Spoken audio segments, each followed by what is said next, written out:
What's going on? It's your dog Artman Boxing, and we're back with another boxing conversation. Sorry for being late. I don't know what the hell's going on with my iPhone charger, but this shit is tripping. I ain't spent all this money for this shit to be tripping like this.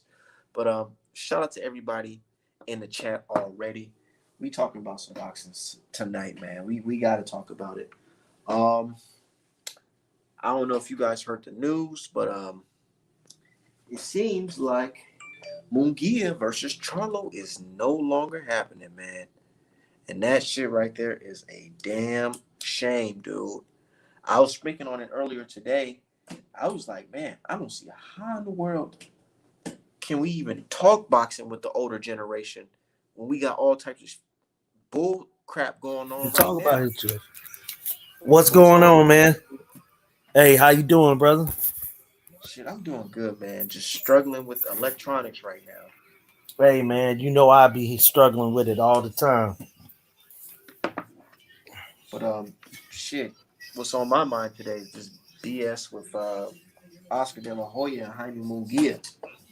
Yeah, man. I mean, I hope for Mugia's sake that they make the fight with Charlo, because if they don't, man, not only did he duck one fighter, it'll come out that he ducked three fighters. Well, and you know that it's bad all the way around. I don't care how you try to slice it.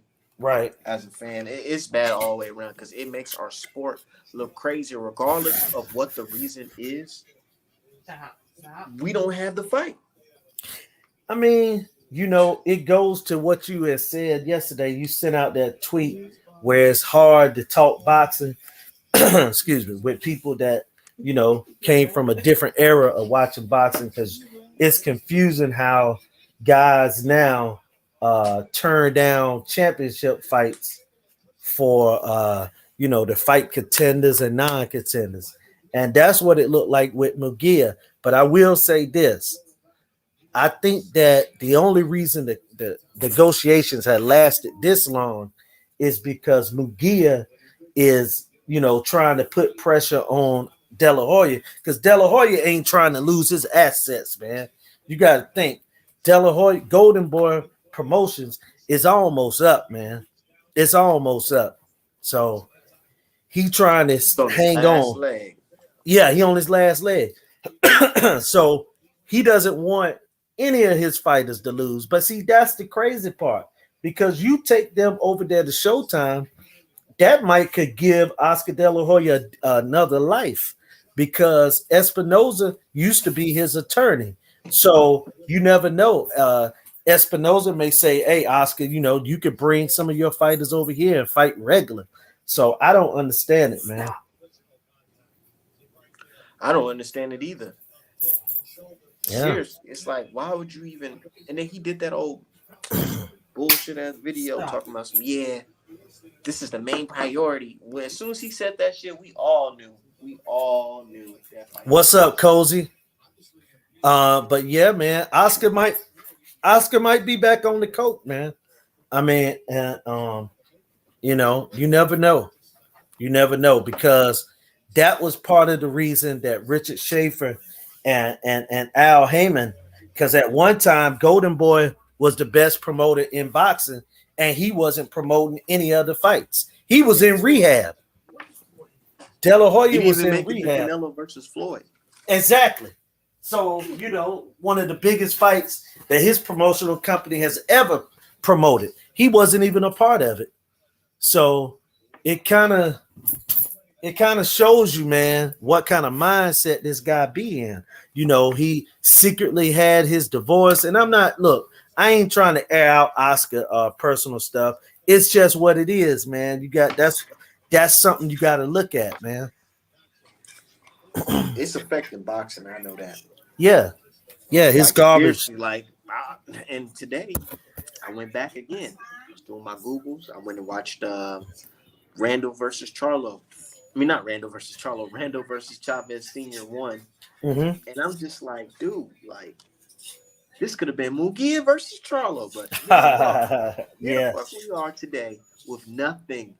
And man, You know, I'm just totally fed up with the entire boxing. Of course, we have some good fights coming up, but when you just think about the sport in a whole, it's like, how do we get here? How do we get in position where the top guy is not fighting the second guy? And You you know, the number gotta one you guy gotta not fighting blame number the two guy, number three guy not fighting the number four guy. blame the fans, man. Blame the fans. You know, those race soldiers, man, they carry some weight in boxing because what they do is if nobody gave them an avenue out and they would just uh protest a fight by just not watching it, they wouldn't do this. Virgil Ortiz wouldn't be fighting McKinnison or whatever the guy named with 2 knockouts. He would go ahead and fight Bud.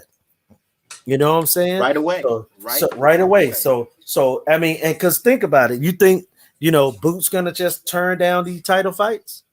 I mean, because you lose a little bit of credibility, man, when you got a title fight and you say something like, well, I'm gonna wait 12 months or I'm gonna wait 2 or 3 more fights. You lose credibility, man, as a and not just as a top contender, but what the organization's got to do is start putting these guys at the end of the line.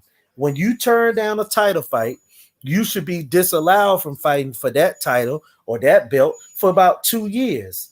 That's what should happen if you turn down a title fight without it being injury. You know what I'm saying? If you just turn down the negotiation, you should be disallowed from fighting for that title for 2 years. Nah, real shit. They need to just drop him from the ranking. If you Yeah, have drop him a from the situation ranking. where you're supposed to fight the champion and you couldn't fight the champion, but you obviously your team backed out of it, they Right. should kick you off the ratings. Yeah. Ranking. Yeah. Yeah. Because if you turn down the champion and then go fight a contender that's 15-0 with 2 knockouts, hey man, you shouldn't even they should tell you, hey, good luck with your career and let you move on. And that's just how it is. And speaking of that, because I seen the video of Brian Custer asking Mhm. Virgil Ortiz about that. Oh, he asked him? Because somebody Okay. asked him a question. And one thing I was raised on: don't kill the messenger. Right. That's how I was raised on. Right. And these guys, they sat there. The guy asked a legitimate question. I Mhm. can give a fuck who it came from. It can came from Trump. The guy asked a legitimate question. Uh-huh. Why did you not fight David Avanesian and choose to fight a guy with 2 KOs? What And was said, his response? He said he's a troll, so I'm not gonna answer it. Nigga, what? Come on, man. And then everybody on Twitter, ha ha ha, he. I'm like, bro, are we even boxing fans anymore? What are we even doing? What are we doing here? Because the man asked a legitimate question. He asked him, why are you not fighting David Avanesian? And my thing is this. To fight this guy. So if Brian Custer had asked it, would he have answered it? Or was Brian gonna be a troll too? I don't know. Brian is a real respectable guy. Right. So what I'm saying is, what if he asked him? You didn't see the question he asked him? No, I haven't seen the Last Stand Brian Custer with Virgil Ortiz. I haven't seen that episode yet. Hold on 1 second. My phone is dead, so let me see if I can pull it okay. up. Device. All right. Because I want the audience to hear too. All right, that's fine.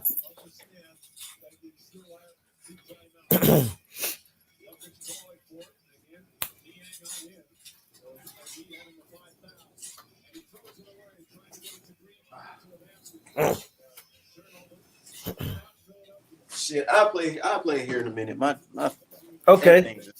Out of all right. But, all right, no problem. But back to what I was saying, man. It's really hard to sit here and talk with the OGs and be like, yeah, man, I'm a young dude. I like to brag about what we got going on. I like to say, look at this fighter right here. He did good. This and that. But they're like, oh, well, who he fighting? Shit, this guy ducked him. This guy ducked him. This guy ducked. It's no end result. It's like, you're going to put that on your career, your legacy at the end of the day. This guy ducked you. This guy ducked you. You know what I'm saying? Even though it's real, that's going to be on your legacy.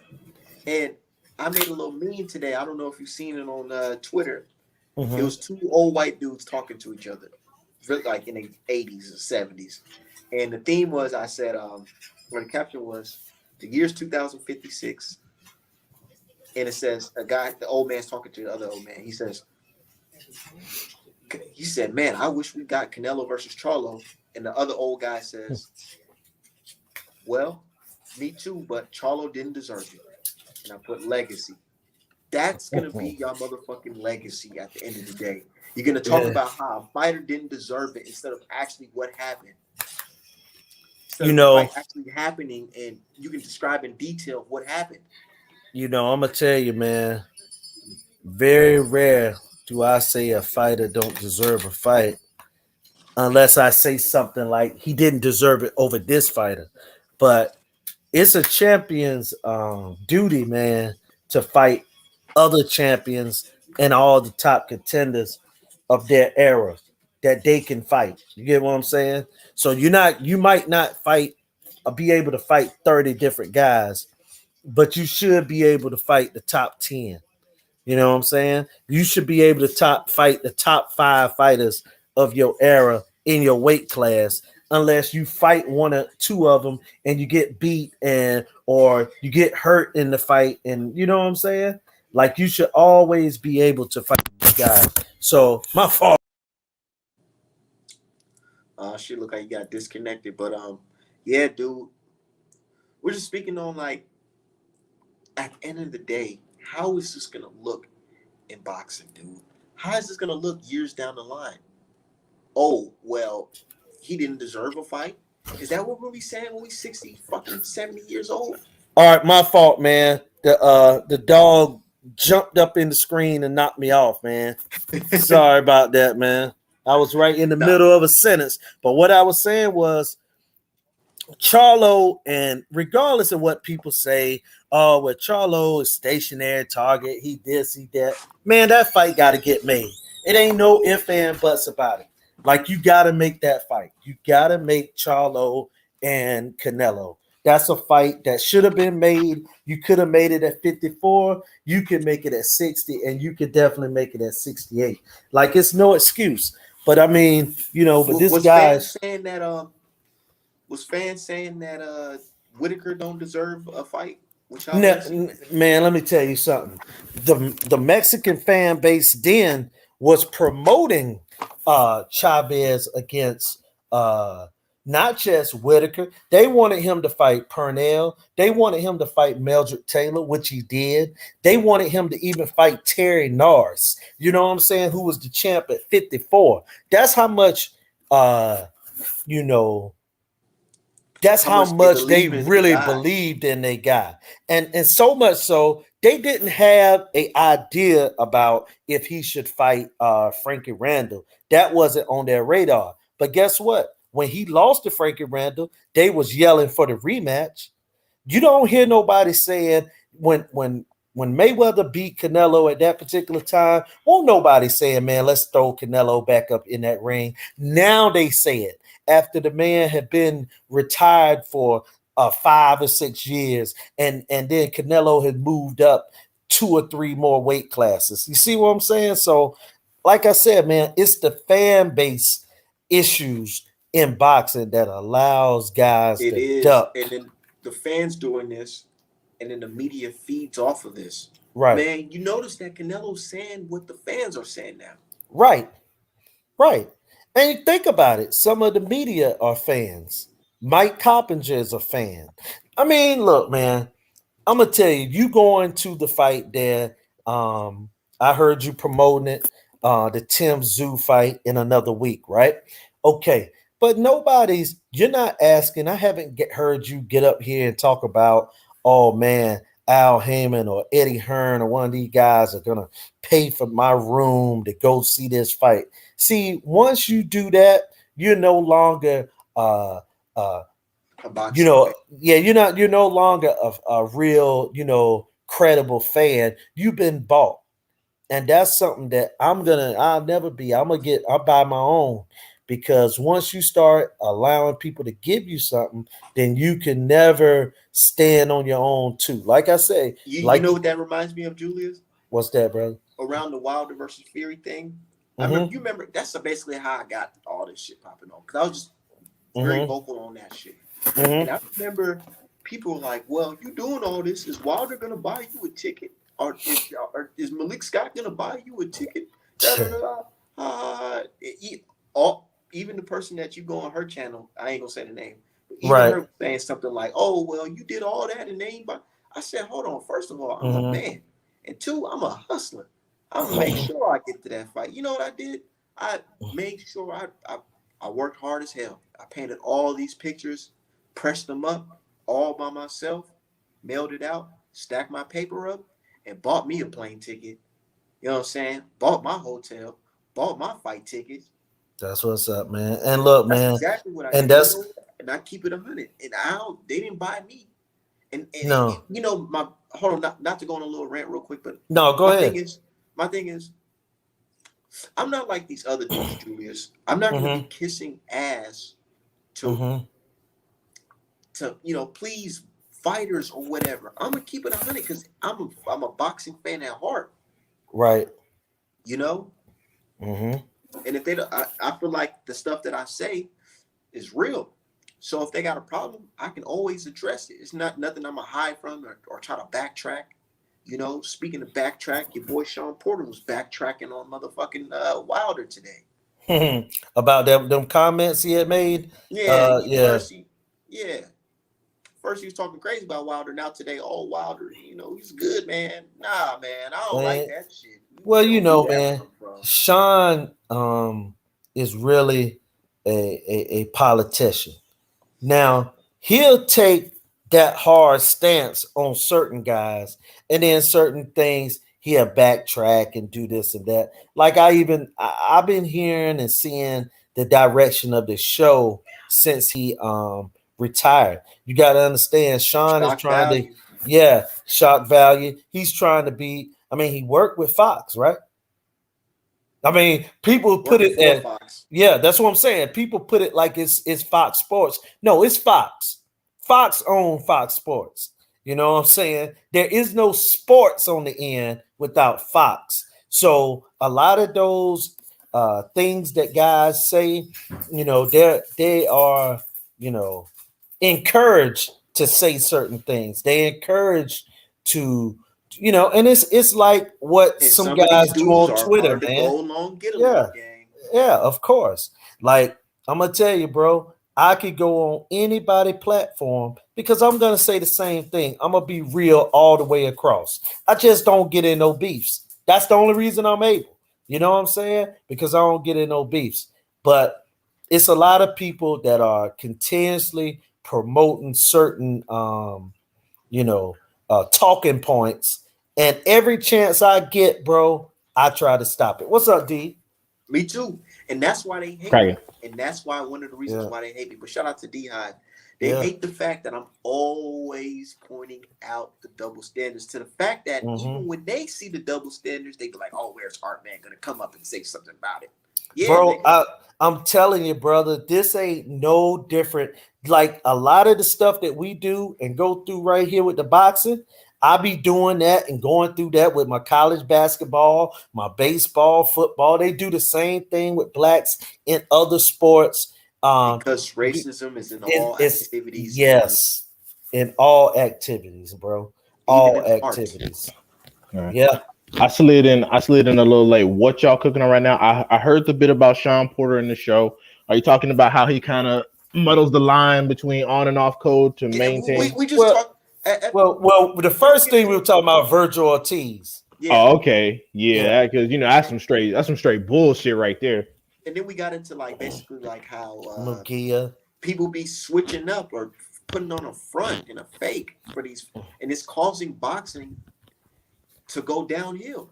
My thing is, what the fuck are people defending Virgil Ortiz or Jaime Munguia for? Let me break it down. Let me break it down. They have been they are the only two boxers in the whole fucking sport that have been the number one contender for both for two sanctioning bodies at the same time for over 6 months and ain't petitioned a motherfucking thing. Now with Spence, maybe you could say he was injured, he was busy. Crawford, maybe you could say, actually Crawford, you had no fucking excuse, to be quite honest. But with Charlo, you definitely ain't got no excuse. He been sitting there. He been on fucking chill mode for a while. He's the WBC 160. You've been the Mando. Andre definitely ain't been doing shit. He's actually gotten bored with the whole division because he can't unify. Munguia has no excuses, and Virgil Ortiz Jr. has no fucking excuses. Now, I saw the shit today. They were talking about how the reason why he couldn't fight Avanesian was because he had a January 2nd fight. But the opponent's name was never announced. Someone allegedly said it was fucking McKinson. So I'm like, so you had no intention to go into the WBC eliminator. Not at all. You was always gonna fight McKinson. He didn't even try to negotiate it at all. No. The only person who did negotiating was Avanesian's manager. That's the only person that didn't even negotiating. Ortiz manager said the shit would never happen. It never happened. And I'm like, what for?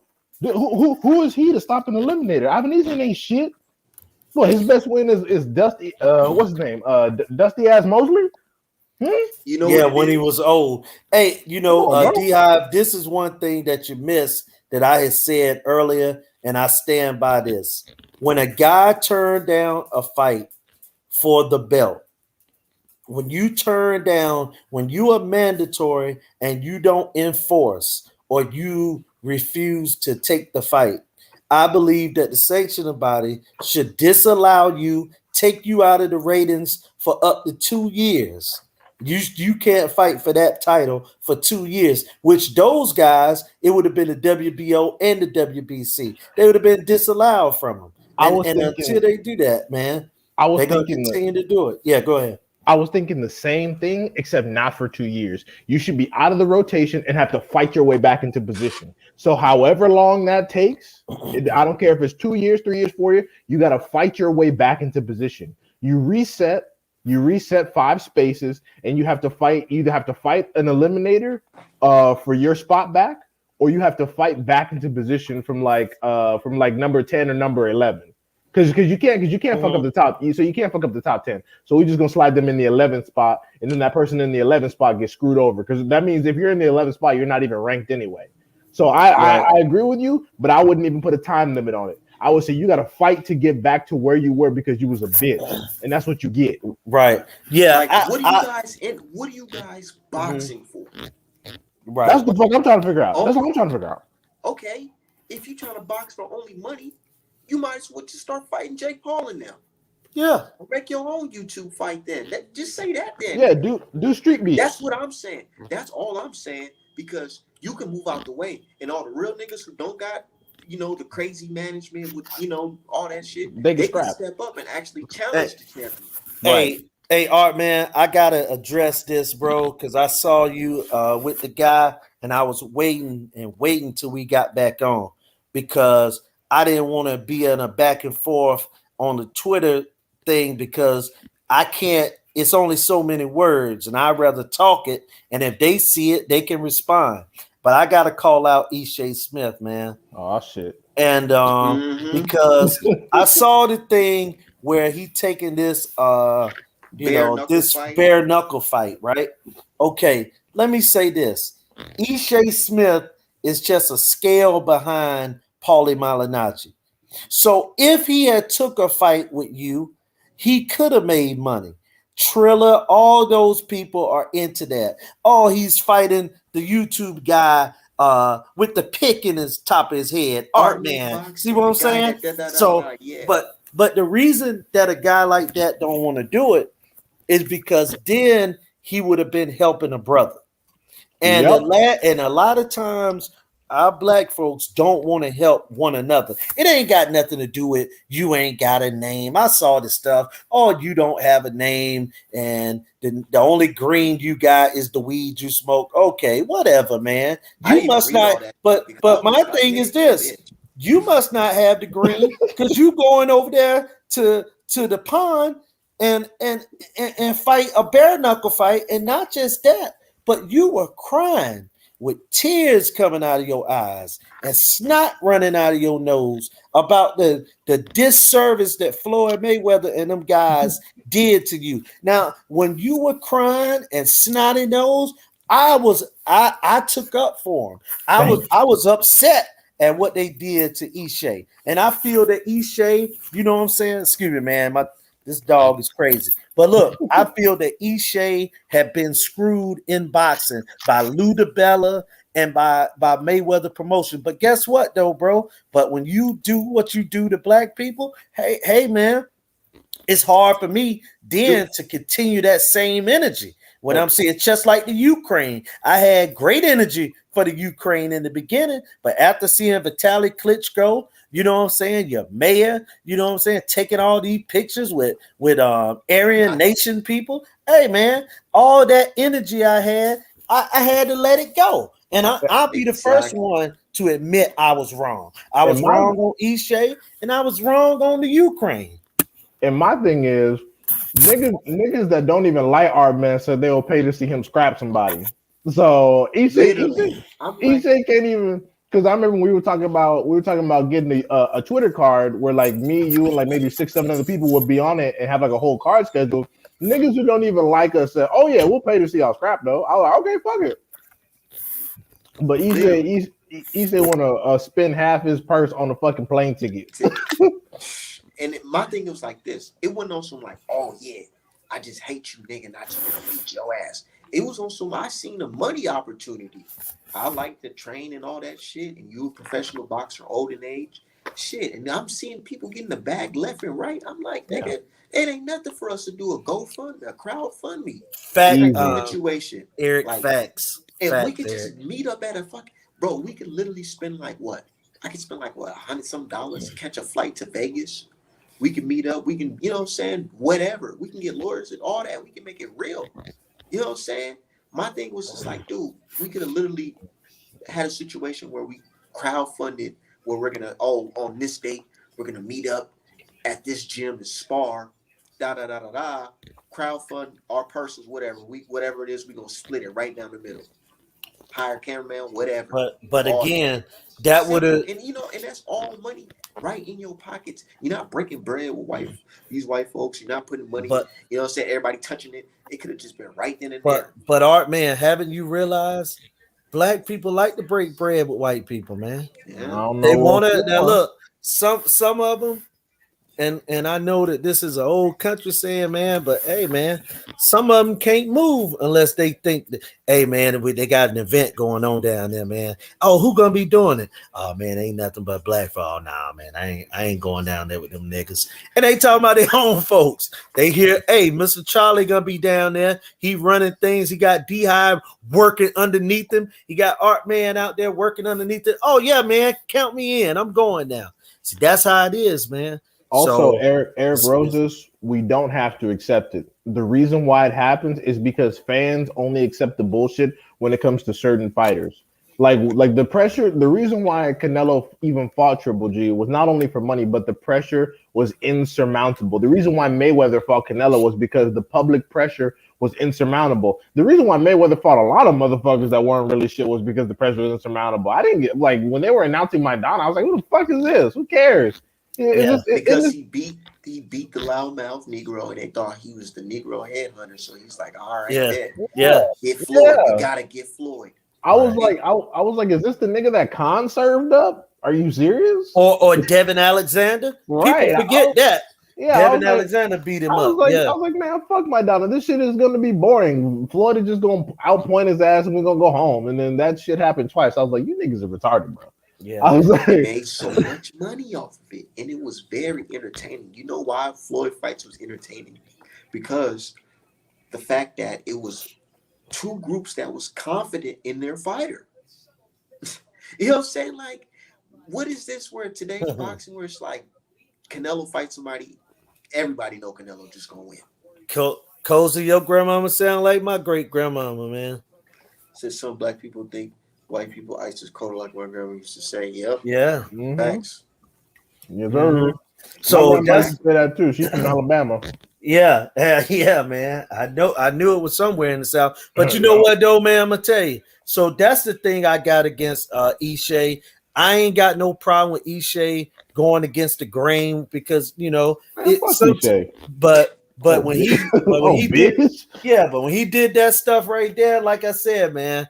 It comes down to it, man, that people just cooning, man. That's all you're doing, bro. I'm honestly That's happy. Cooley. I'm honestly happy he still has to work for a living. It just shows you. Cooley Yeah, he has got to. Yeah, Hey, Cooley has everybody no like, retirement package. They Look at don't, Andre man. Ward. and you know what I loved about the whole thing? The fans, the people were like, "Art, man, you're crazy trying to fight a former professional boxer," and that's the thrill, that's the build up right there. That I'm so confident that I want to fight a professional boxer. Hold on, let me tell you. Retired. When the guy took that Johnson and Johnson baby powder and slapped Paulie Malignaggi in the neck with it, Paulie fought him. I'm just saying, Paulie helped that guy get a payday. He actually fought that dude in the ring? Yeah, they fought. It's on YouTube. I don't be keeping up with Paulie news. No, I'm just saying, we know that Paul is a race soldier, but Paulie helped that guy get a payday is basically what I'm saying. He got himself and that guy won, but yet our black brother can't do it. Our brother can't do it. You know what I'm saying? He can't do it. That's what I'm pointing out. But shit, I'll scrap Tim Bradley's ass. I'll cut down to below 200 and scrap Tim Bradley. I don't give a fuck. I was like, look, we get hold on. Tim Bradley is over 200. Okay, we can cut down to 175. Shit, I'll scrap his dumb ass. What? I swear to God. These days, he talking about what's his name? Provodnikov. They're there fucking change his whole vocabulary. Exactly. That's how I know I only got to land like 2 clean punches and he up out of there. Man, I was talking to my pops too about the Errol Spence versus Hugas fight, and we brought it up because my pops is a main Pacquiao fan. I know. Yeah. I remember. So he's just like, yeah. So he seen the Hugas fight, and he was like, oh damn, Errol about to fight that dude. And I was like, yeah. And I said, pops, check this out. They saying Errol is not who he is. He's gonna come back at a different type of person, you know what I'm saying? He's going to be broken, basically. And my pops was like, he's still undefeated, right? And I was like, yeah, he still got 2 belts, right? And I said, yeah. And he said, so what's the problem? That's a good question. What's the problem? Nothing. They want Spence to lose because they really, even though Crawford is on tape saying nobody's ducking, it's all business, it's all Aram, they want him to lose because they're sick of him. They're tired of him making comeback after comeback. They're tired of all the support. Honestly, you know what it is? I don't even think it's anything unique about Spence. I think the reason is because Spence doesn't get equal love as Bud does. I think Spence gets more love. And I think Spence gets more genuine love and support, whereas Bud, it's a lot of tokenism. And this is one thing I was thinking. So if you go by Twitter standards, you see that the same people that like Canelo and Fury also like Bud, right? Mm-hmm. Answer me this question. Why in the fuck are Canelo and Bud's pay-per-view numbers so different? Fake hustle. Just like the fake hustle. Bud is a token. And here goes something else too, man. Because I met, Bud Crawford before. And I'm going to say this right here, man. A lot of them guys, Slim, that's out here, that's you know what I'm saying, that's acting like, they Bud, you know what I'm saying, that great fighter from Omaha. Bud's interns. Let me tell you something, man. Bud wouldn't even communicate with none of them, man. And I'm not saying that like me and Bud would sit down and could talk for hours. I'm just saying that a lot of times guys get themselves inbred with these guys who really don't like their support because they don't act like that. You get what I'm saying? It's almost like if a Klansman is a fan of Martin Luther King or something. Martin Luther King ain't gonna want that love. So that's what I'm saying. Like Bud ain't rolling with that love. He told y'all point blank, he didn't hide it. He said, hey, the reason that I got a problem with this fight not getting made was not because of Errol Spence. It was 100% Bob Arum. And you know what? And even the black guys be like, oh, no, he didn't mean it like that. No, he meant it exactly. Yeah, he meant it so much that he sued him. And About Nothing pod, that's where you're wrong. we are Bud fans. We are the ones. Exactly. We are the ones that wanted Sergey Lipinets to sit his ass down somewhere so he could go 140 and be undisputed. We are the ones that have been telling y'all Bob Arum is racist for years and been told to shut up, that Spencer's just a coward. And even after Bud came out and vindicated us and proved us right, people are still saying that Spence is avoiding Bud, even though Ugas and Spence was signed before Bud decided to officially leave Top Rank. That's the only reason why the WBA bent and didn't allow Stanionis or Butayev to become mandatories, because the contract was already signed, and not allowing the fight would be a breach of contract from a third party. That's the only reason why this fight, why Spence and Ugas has been allowed and sanctioned by the WBA's unification bout. So you want to look at the real Bud fans, they right here, because I've been telling you Bob Arum, like the moment Bob Arum said that Bud needs to be a better promoter of himself, I was like, oh, get this piece of shit out of here. Get this garbage motherfucker out of here. He's doing this on purpose. He's sabotaging Bud. I've been saying Bud's been getting sabotaged from the fucking get-go, but all that other shit sounds good. Oh, Spence Duckett, PBC Protection Island. And all that dumb talk. And I've been saying it for years. If the same people that love Canelo, that love Fury, claim to love Bud, why in the hell are Bud's and Canelo's pay-per-view numbers so far separated? Now, you can make some arguments. You can say, oh, because Canelo's fighting a Mayweather undercard. Okay, that's all fine and dandy. But the point still stands. People knew about Bud. People knew about Canelo. And honestly, before Canelo went on this 168 run, people had Bud ranked above Canelo for pound status. True. So that's just Bud. Bud is a token, unfortunately. And Bob Arum and his fan base has not helped. Well, you know, the thing with Bob Arum is, and this is the thing that I had said I think I was on Twitter. I've said it here, you know, different people. But, I mean, this guy, like I said to Ronnie Boy Fresh, Bob Arum has a history of this kind of thing.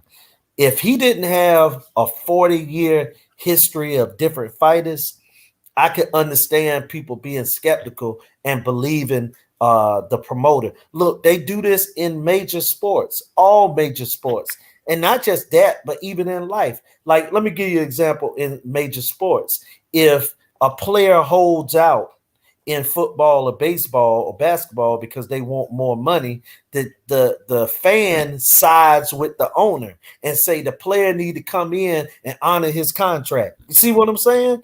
That's them with no, you know what I'm saying? They supposed to be just a fan, but they honoring what the owner said. Same thing here. They always go with what the owner says or the promoter. You know what I'm saying? So this guy got a history, a 30-year, 40, 50-year history of doing this certain thing to fighters. He's always done this to fighters. You know what I'm saying? So yeah. I'm going to side with the athlete because I've seen this guy do it so often. And usually when a guy is 90 years old, now this is the crazy part. In any other situation, if a 90-year-old man was conducting business with somebody, some people would say, and I know D-Hive, you in the, you know what I'm saying, the corporate world, people would say, man, we're not letting no 90-year-old man run no business. This guy's too old to be running a business. Or running a day-to-day. But with Bud Crawford, Bud wrong, and the 90-year-old man is doing everything perfect. Come on, man. I mean, you know, you're right. I would say that it depends on the structure, because like, you know, if say like that old man owns all the equity in the company, then there's not really much you can say. Like Warren Buffett, for example, he owned his shit. Right. So you can, I got you. Yeah. But I'm saying that you would side with him based on, you know what I'm saying, whatever situation is what I'm talking about. Oh, 100%. Like you would say, hey, this guy's wrong. Come on, man. Yeah, like if a black person came out and said Warren Buffett doing dirt, like first of all, if you really rich and you're old and white, I'm assuming you dirty off top. But if a black person come and tell me, hey man, they over there doing some dirty shit, best way, I'm like, oh, okay, thank you, good looking out, and then I'm gonna expose that shit. Right. But the thing is, even before Bud said anything, even before the lawsuit, I was looking at Lomachenko. I'm like, wait, hold on. Lomachenko hasn't put in any work. Why is he getting better promotional opportunities than Terrence Crawford? People were saying that to Bud too. Exactly. Yeah, but people said, "Oh, you just being racist because it's amateur career and you don't like white people." Blah blah blah. These are Bud fans telling me this shit for years. Yeah. Now all of a sudden, y'all want to be on the right side of history. So it's like, "Oh shit, we had Bud back the whole time." Nah, you full of shit. You full of shit. Right. You over there kissing Bob Arum ass like you was getting a paycheck, talking about what promotional company we worried about. Meanwhile, Top Rank doing everybody dirty. Hey, You know, it's funny. It's funny. Hold on, Pod. I gotta. Okay, Pod. I gotta go with you on something. You said that the baseball was locked out and people were in the side of the talent. Right, bro. Listen to what I'm about to tell you here. I said, and you heard what I said. I said in contract disputes, if a player holds out, not a union. You know what I'm saying? Because here's the thing: it doesn't matter. Baseball is so strong with their union. Nobody cares what the fans say. See, boxing don't have a union. So NBA got a union. You know what I'm saying? NBA got a union. Major League Baseball got a union. So they don't care. Yeah, the union is the mind. So they don't care what the fans say. Y'all can sit there and say all day long, hey, Chance Crawford don't deserve this amount of money or this person don't amount, but the union will go in there and negotiate it. And your word means nothing. And the thing is, it's hard because fighters make different fighters are basically like little miniature independent contractors. So it's hard to get a bunch of independent contractors inside of a union where their potential is based on their fan base. How much money they make is based on their fan base. So if you go out there and you either land a big fight or you do something stupid to where you get a lot of fans, that increases your purse price per fight, especially if you keep winning. And because of people like Mayweather, people like Canelo, people like Fury, people like Wilder, Spence, etc., have shown that individually you can leave the field as far as how much you're getting paid and make more money than the rest of the field. And a lot of fighters, they see that potential in themselves. They're not going to want themselves to be part of a union that will potentially stifle that. Because you know the first thing promoters are going to do with that union, they're going to say, okay, since we're unionizing, let's make purse price uniform then, and they're gonna try to cut everyone's pay as opposed to leaving that open for negotiation. They're gonna be like setting percentages and shit. That's why a boxing union is more difficult to establish. Yeah. It's too many. It's just too many people involved. It ain't a league. Now the UFC needs a universal, you know what I'm saying, union. Yeah, because they ain't making no money. They getting fucked. No. Yeah, no doubt. No doubt. They ain't making no ends. No doubt, man. When I saw that girl, I can't remember her name, but this girl was crying. She had just went through a UFC fight, put herself through a big, long, grueling training camp, and then she said that she had to borrow money to finish the camp. Like at least she was crying like Theo. Yeah. And I mean, in boxing, they do give you, you know what I'm saying, like a training camp expenses. I mean, they don't even get that in the UFC. I mean, like, hey, man, and you know why? You know what I'm saying? It's a predominantly white fan base, so you're able to do whatever you want to, because 9 times out of 10, if other fan bases get real rabid and start talking this stuff, and start talking about the Muhammad Ali Act and this and that, I mean, something gonna happen. But really and truthfully, the UFC fighters should all just universally just not even fight. They should just not fight. Seriously, they should just not fight. And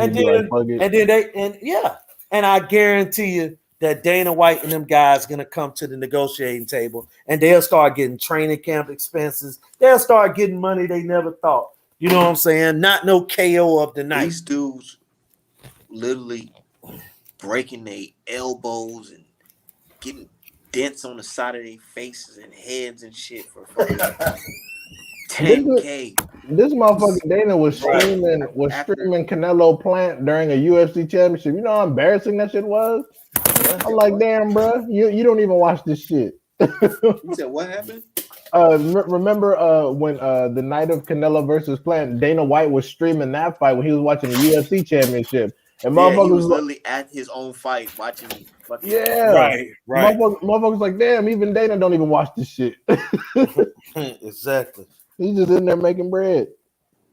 These white Hey, hold on a second, Pie. Sometimes you have to make a sacrifice, man. If you already ain't got no money, then what's sitting out being broke mean? You already Shit, broke. these niggas got baby mamas, all types of. I was gonna say Man, a lot of these dudes got kids. So if they fight, Bro, like if you fight 3 times a year, and But you get the- paid like 25,000, that's like a regular job basically. And also Yeah. like up and Yeah, comers, that's what I'm saying. Like, hold on. and Hey. also up and comers, Uh-huh. like what's the name, like Kevin Holland, for example, who fights often. He fights like 6-7 times a year. Black dude, his last fight, he made like 650,000. So you do 3 of those motherfuckers in a year. Hey, look, man, that's good bread. I'm gonna sit back to it, bro. Sit out. You would make more money sitting out today than fighting tomorrow. Because here's the thing: a lot of them guys, a lot of people in general look at the short game. There are times, man, when you got to look out for the better good. But all those sports, I'm gonna tell you these guys, Kurt Flood, you know what I'm saying? All these different guys, these black guys that sacrifice in these sports for free agency and for more money, and they end up getting blackballed out of the league. You know what I'm saying? Like, I think that's probably what the UFC is waiting for, is one black guy to blackball himself to make everybody else get money. So that's why I say all them guys are cowards. I don't listen to any of them say they underpaid because they're cowards. If you underpaid and you know what I'm saying, strike. It's strike. Just that collective fear, because everybody would have to do it, and the people at the top that are making ends, like people like Kevin Holland, they're gonna be like, or Israel Adesanya, they're gonna be like, nah, fuck that shit, I'm getting paper, so fuck that union bullshit. Dana White's my nigga. You're right. Yeah, exactly. yeah. But here's the thing: he's only one fighter. You know what I'm saying? Like, you're gonna need, like, I guarantee if those guys did strike, I bet you they could get 50 to 100 fighters that will do it. You know what I'm saying? It's gonna be a bunch of people that the UFC barely markets. I'm telling you, the people that are actually getting exposure, they're not even gonna fuck with that. Also, About Nothing Pod. Come on now, don't talk about AB. You know AB crazy as cat shit. Come on, bro. Like, I mean, yeah, he was a fuck up. We got to talk about people who are legitimately performing, putting in work. Not that AB didn't put in work, but people who are not intentionally screwing over the money. They're just being paid a little bit. AB got bag upon bag upon bag and fucked it off, making horrific decisions. Look, so, like, we can't even on the basic level. Not to say my guy Jamal James ain't nothing special, but just look at Jamal James. Right, he deserves more bread for the fights he been in. That nigga fought Ugas on 10 days notice, like younger Ugas. And dude got some good paper doing that shit. You know what I'm saying? Able to live comfortably off of that shit. While the top UFC guys, you know what I'm saying, not but behind Adesanya and all them other guys, they talking about they getting paid $100,000, $200,000. Oh, some of them getting paid like 60, 45, like on top of got to pay their own training campus and plus taxes. Yeah, a lot of those motherfuckers, they can't even get a fucking. I train myself for the first 20 fights. They can't even get a Camaro. Like the reason why Derek Lewis living fast, because he said, "Oh shit, I went to jail and I was fighting in prison." They were like, "Hey man, you get a lot of knockouts in jail, so you should go try some UFC shit." So like his first 10 fights, he was just jail training, and then he didn't actually retain the training until he got some real paper. So people like Derek Lewis are straight, but everybody else is on struggle. And Derek Lewis fight a lot too. Yeah, just like I said, fight a lot. Yeah. Just like Kevin Holland, any contract they give him, he just signed that shit. No. Oh, I just came off training camp. I just got an injury. He like, oh, is that some money? Oh, okay, but cool. But I already know what's gonna happen to the UFC. We just gotta wait for a wave of guys to retire and that CTE starts setting in, and those anti-trust lawsuits start happening. Once those lawsuits start happening, bro, it is gonna be a universal change because the NFL is stronger than the UFC. No matter what anybody say, the NFL is stronger than the UFC, and they paying guys that were, you know what I'm saying, that have been in the league before any of us were pretty much born, and they starting to get paid. So that's going to happen in the UFC eventually. Start taking them to federal court and all that. I mean, yeah, we gotta see. I mean, it's like I said, as far as the pay situation with how much bread and all the pay-per-views and stuff, yeah, they should definitely be getting some more. But like I said, it's gonna be hard because you're competing with a lot of people toward the middle and the top that actually get decent money for fights. Like personally, I don't think that any UFC fighter that gets 65 plus thousand a fight would, no matter what division, would probably join the union, because that's normally after you, once you keep winning, you start getting fight bonuses, and you fight more than 3 times a year. That's when you start to make like a decent living, like buy a house, buying 2 cars, getting some hoes, that type of stuff. So you know, I'm gonna tell you what, Julius. Yeah. You also gotta think about the other side of the game. Mm-hmm. Niggas start thinking about going on strike. You know what I'm saying? In boxing, you never know. Somebody might visit the gym on a cold night. Hey, well, you know, I'm not. And that's why that's true, because in boxing they got that like make motherfuckers disappear money. Well, see, that's why I said the UFC. Boxing, like I say, the problem that boxing had is the promoters setting you up for a loss. That's what I'll say. You know what I'm saying? The promoters, that's the biggest issue in boxing, is the corruptness of the promoters as far as blackballing you out of situations. Now, it's been some guys, we don't have guys like that now that have threatened lives of promoters in situations. Y'all ever heard of a guy named William Guthrie? Okay, William Guthrie was a light heavyweight champion, right? Wasn't that good, but he was a gangster out of Chicago that was a champion in the late 90s. He boxed for Don King, right? And he was having promotional issues, and he got some gangster disciples, and they gave Don King a visit. So you know, it is some guys in boxing that you know, that was about that life, man, in these certain situations. You know what I'm saying? And you know, sometimes, man, you gotta think outside the box. I'll put it that way. Got to run up there like Ice-T with the baseball bat. Hey, he got fights. He ended up getting a couple fights. None of that sitting me on the shelf. None of that sitting me on the shelf stuff. Hell no. Why would PBC give those motherfuckers a bailout? Look, they tried to do this. Y'all can Google the year. Al Heyman and Richard Schaefer, when Oscar De La Hoya was in rehab and they were putting together all them great fights, they tried to buy Oscar out of Golden Boy. And remember, Oscar, that's when Oscar sued him and sued Richard Schaefer, and the arbitrator had Richard Schaefer had to sit out a couple years and stuff like that. You know what I'm saying? So they already tried to buy out Oscar and Golden Boy and inherit everybody. You know what I'm saying? But that's not even the best strategy. While we was talking about Warren Buffett, let me bring up a similar situation. Back in 2007, 2008, when I was still in middle school, y'all know the company Bear Stearns that had 2 hedge funds that leaked all of those toxic assets onto the market that contributed to the economic meltdown of the United States. Before all that bullshit happened, they went to Warren Buffett because he was the only one wealthy enough and the only one that might have been interested, and said, "Hey, bro, can you bail us out? We need 10 billion real quick." He was like, "Wait, hold up. My bread?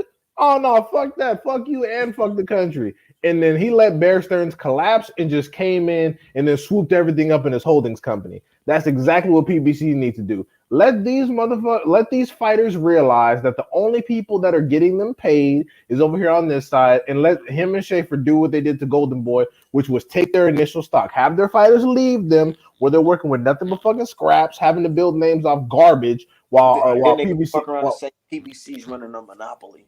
Yeah, so fucking what? You got to take better care of your fighters. That's business. But that's what Bob Arum and them guys sued Al Heyman about. Yeah, they're like, he's getting all the best guys. We don't want that nigga having the best guys, because how we gonna compete? We're gonna have to get political. And that's what they ended up doing. As opposed to spending their money on the fighters, they spend the money on the damn politics to give their fighters the damn chance. They spend the money on the WBO. They spend the money on the WBC. They spend the money everywhere but the goddamn fighters. And then they want, but Bro, D-Hop, I was just talking to a guy about that today. Because they were talking about, oh, what the company does.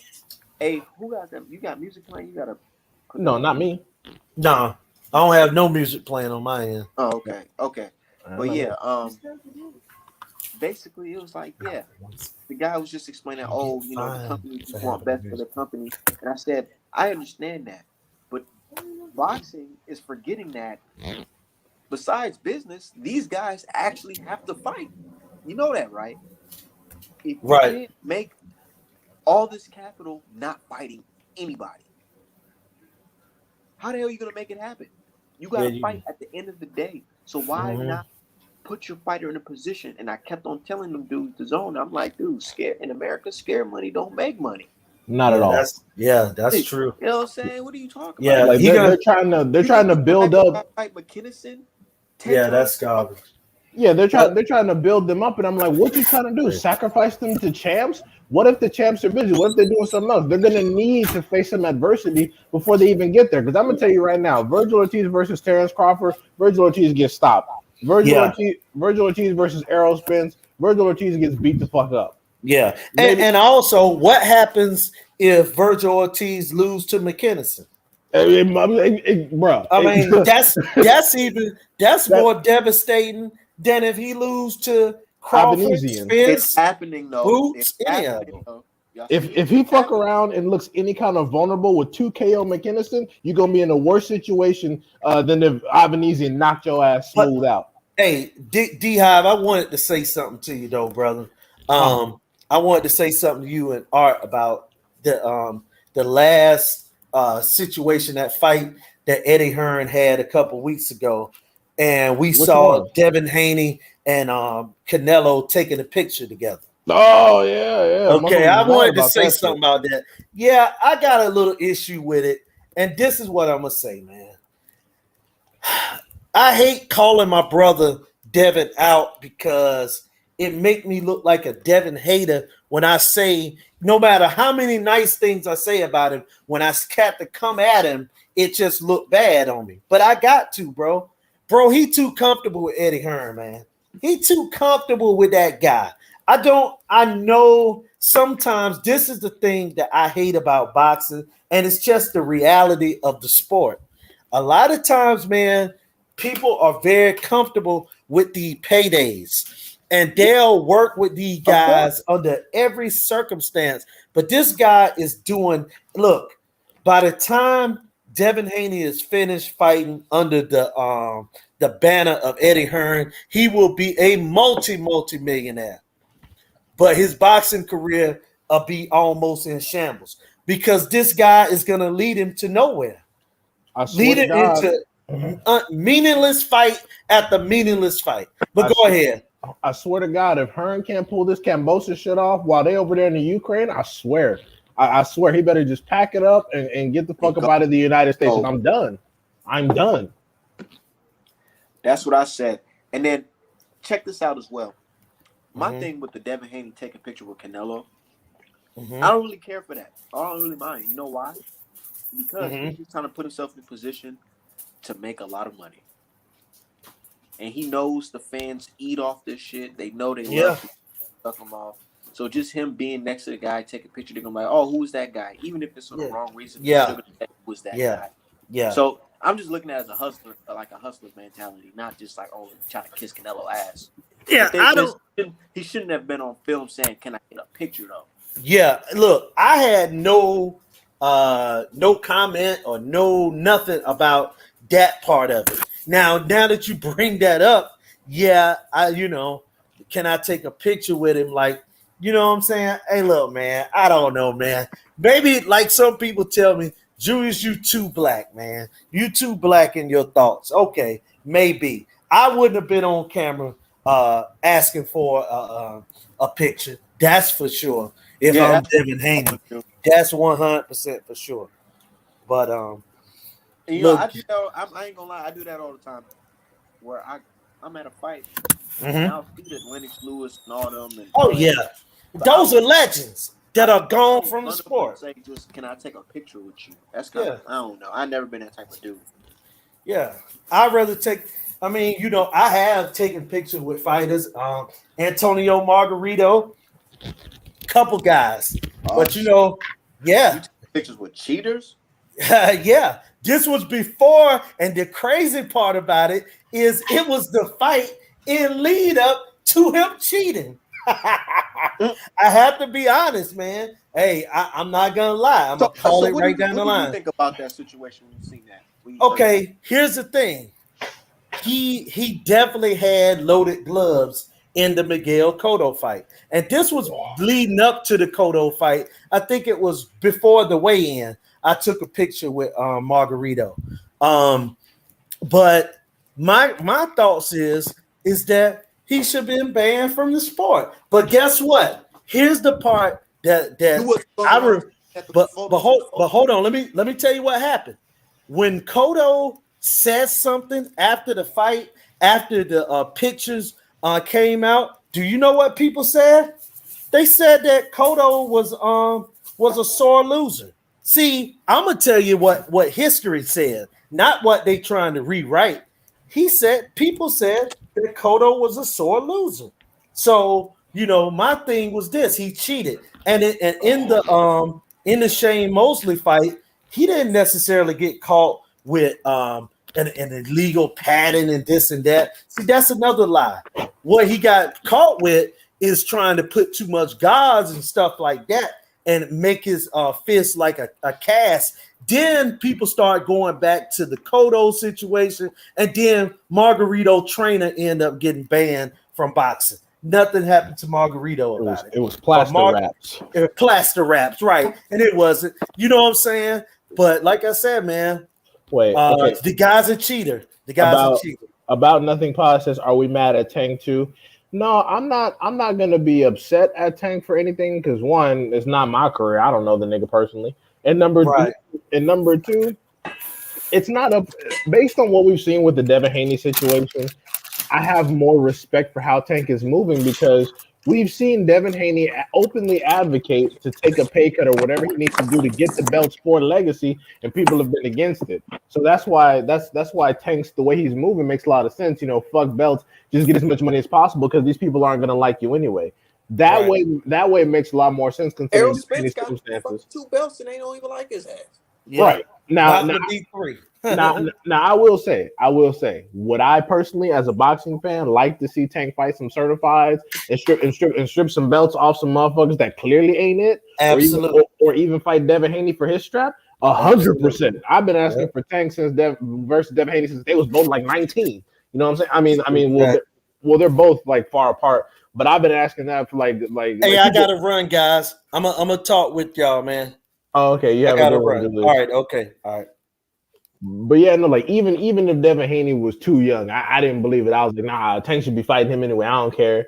So you know, it just is what it is. I would love to see him tear up some people at 140 or 135, but they're moving them how they're moving them, and there's nothing I can do about that. Like complaining about it isn't going to do anything. I mean, I prefer Tank to fight.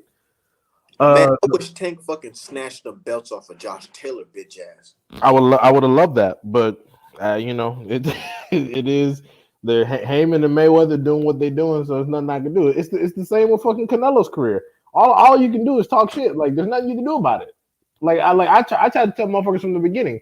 He's not fighting Andrade, he's not fighting Charlo, and he's not fighting Benavidez. Get over it. I tried to tell people. They were like, nah. Them Scottish T fans and British T fans, whenever I said, man, I think Tank will sleep Josh Taylor. Nah, right. You don't know that, man. Did you see him fight Jose Ramirez? Did you see that? Did you see the Regis Prograis fight? Like Jose Ramirez is some damn body, bro. I actually watched a bunch of tape on that dude leading up to the Petrus fight. I was like, wow, this nigga is truly mediocre. Like, because he's knocked out the hell out that knockout of him and Hooker though. Yeah, he knocked out a black dude. So all of a sudden, oh my god, he's the next greatest thing in the whole world. Right, yeah, he sleeps one black dude. All of a sudden, you get all these fucking credentials. Even though how much props did Hooker get before he lost to Ramirez? How much props? Exactly, crickets. Wasn't nobody talking about Hooker like that. Even though he was a former champion, wasn't nobody talking about no fucker. Nobody was talking about Hooker like that. Now they trying to use the Hooker name in all the welterweights. But Virgil Ortiz Jr. he knocked out Hooker. Oh, I'm like, bro, Hooker had never even fought at welterweight. Virgil Ortiz Jr. was his first fucking welterweight fight. What was Virgil Ortiz Jr.'s first welterweight fight again? Exactly. You don't fucking remember. Like, we're not the same, bro. Super Negro complex. Right, yeah, exactly. We gotta like I said, Canelo's first fight at 168 was fucking Rocky Fielding. If he had fought Charlo's first fight at 168 would have been Canelo Alvarez. We not the same. Not the goddamn same. What's up, dude? What's up, my brother? And what's up? Yo, I gotta chime in on that Margarito situation. Tyson Fury from the Otto Wallen fight. That cut man that worked his corner. He was Margarito's trainer's cousin, if I'm not mistaken.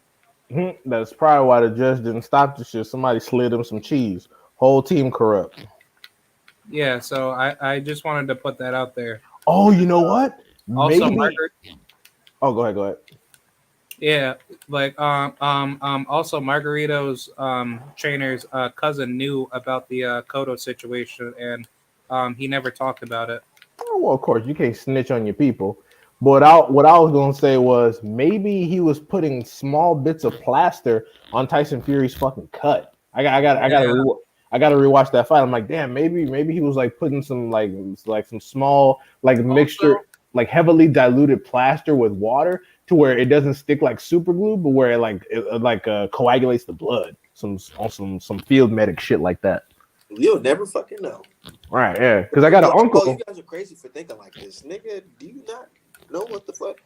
No, I got an uncle who's a corpsman in the Marines, and he would like do like battlefield shit like that. Yeah, because I was gonna say like Deontay Wilder was piecing up Tyson Fury in the third fight, so it made me wonder, like, you know, like why didn't that cut ever get any worse? Because it's like, you know, like you could easily tell that Tyson Fury has a lot of scar tissue, you know, on his face. So I was he doesn't have a lot of scar tissue because he hasn't been hit that much. Again, he's just the tallest. He's like 6'9", so people don't get a shot at his head that much. That's why the only person outside of Cunningham to knock him down real bad like that was Wilder, because Wilder's 6'7". So even Klitschko didn't put in that much. Wilder put in more work on Tyson Fury than Klitschko. It's crazy that you just said Wilder's 6'7". Yeah, that nigga's huge.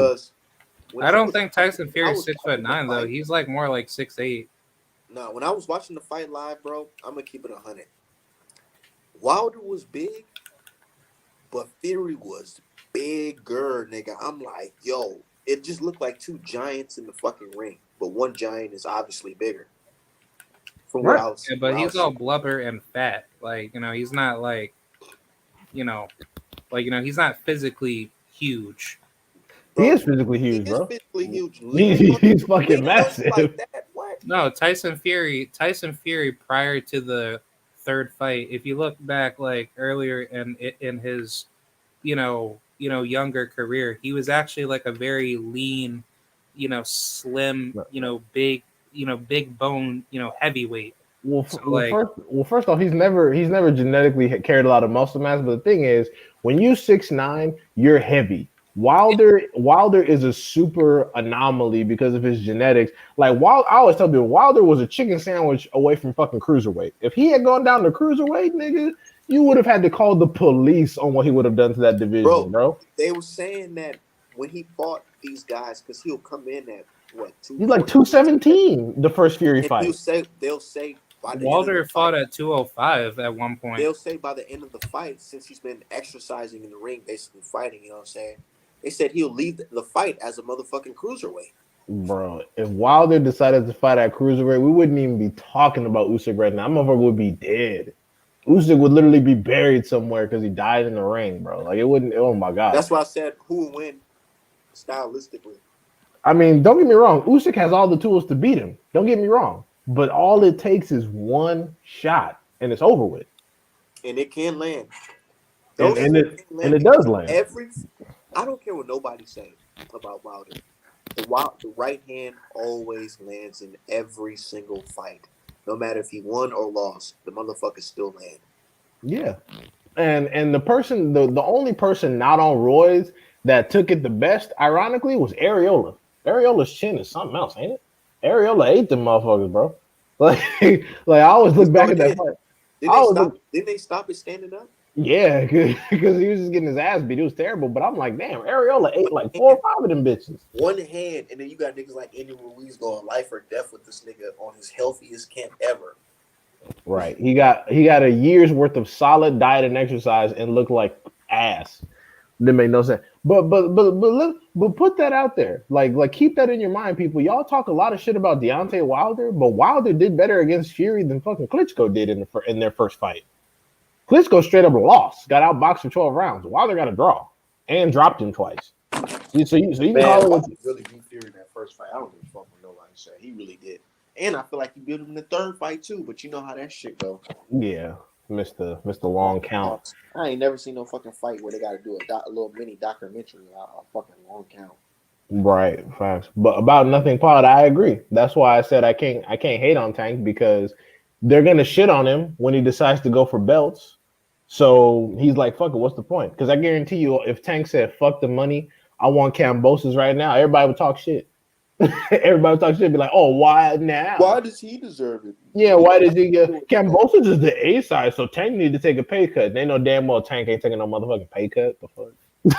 Ain't nobody trying to do all that bullshit. And then if Devontae wanted to fight Kambosos and Kambosos was talking about fighting Australia, his team would have looked at him like, bro, you gonna shut the fuck up? Right. It's like, bro, you cannot pass up this bag. Somebody about to fuck up like 10, 15 million on this fight, and you might get 3 of them. So you better shut the hell up and figure it out. Yeah, no, they wouldn't do all that dumb shit. Nigga, what the fuck you talking about? Right. I'll fight Tank for $250,000 right now as I am and get wasted. But you see everybody's peeping Kambosos' moves right now though? Wait, what? Everybody's peeping Kambosos because everybody's like, dude, why is this guy so silent? The thing is, I feel like nobody's focused on Kambosos. Motherfuckers are more focused on David Diamante's recovery of Restore's bullshit, and not Kambosos over here. They're wasting time. I personally think they're wasting time for for somebody else to be mandated. Because, like I said, the WBO already mandated Lomachenko, but he's over there at war doing whatever. So I think they're waiting on another sanctioning body to come up, and they're just buying time. Because Lou DiBella, we try to make the deal. Yeah, exactly. Like it's what they did the first time. All they did was bullshit around until the WBO mandated Lomachenko. Lomachenko went to war. Now they're bullshitting around some more. But it's hard because Lomachenko is the mandatory for all of them, and except the IBF. So I don't know what the fuck like they're gonna do. I mean, your only choice is to fight Devin Haney, so you might as well make it happen. Right. That's such a bitch move. Like, nigga, you are a total bitch. Like, I don't care. I don't give a damn if you're unified champion. What you're doing is very cowardly. It's terrible. Why in the hell would you tell the world for the best option? Okay, you seen the best option was Lomachenko, right? Well, Lomachenko's gone. So the second best option is obviously Devin Haney, right? You would think. Yeah, and it's funny because Lomachenko is also Devin Haney's WBC mandatory, and we all know he ain't taking that shit. So what I'm thinking is the WBO does what they did with Terrence Crawford and Sean Porter. The WBO number 1 is Vasily Lomachenko, who's busy right now, right? The WBO number 2 is this man named Denis Berinchik, who's also Ukrainian, some unknown dude. He's undefeated, 16 fights, 9 KOs, nothing special. So I figured the WBO might mandate that dude on him, and he has a WBO lower title, like an international lightweight title. So they'll probably do some bullshit with that. To be honest, they're probably just waiting for the paperwork to come down. Who's to say his ass ain't out there too? I hope he is, but I heard nothing about it. Angel Fierro. Angel Fierro, after the way he looks, he better not fight no damn Kambosos.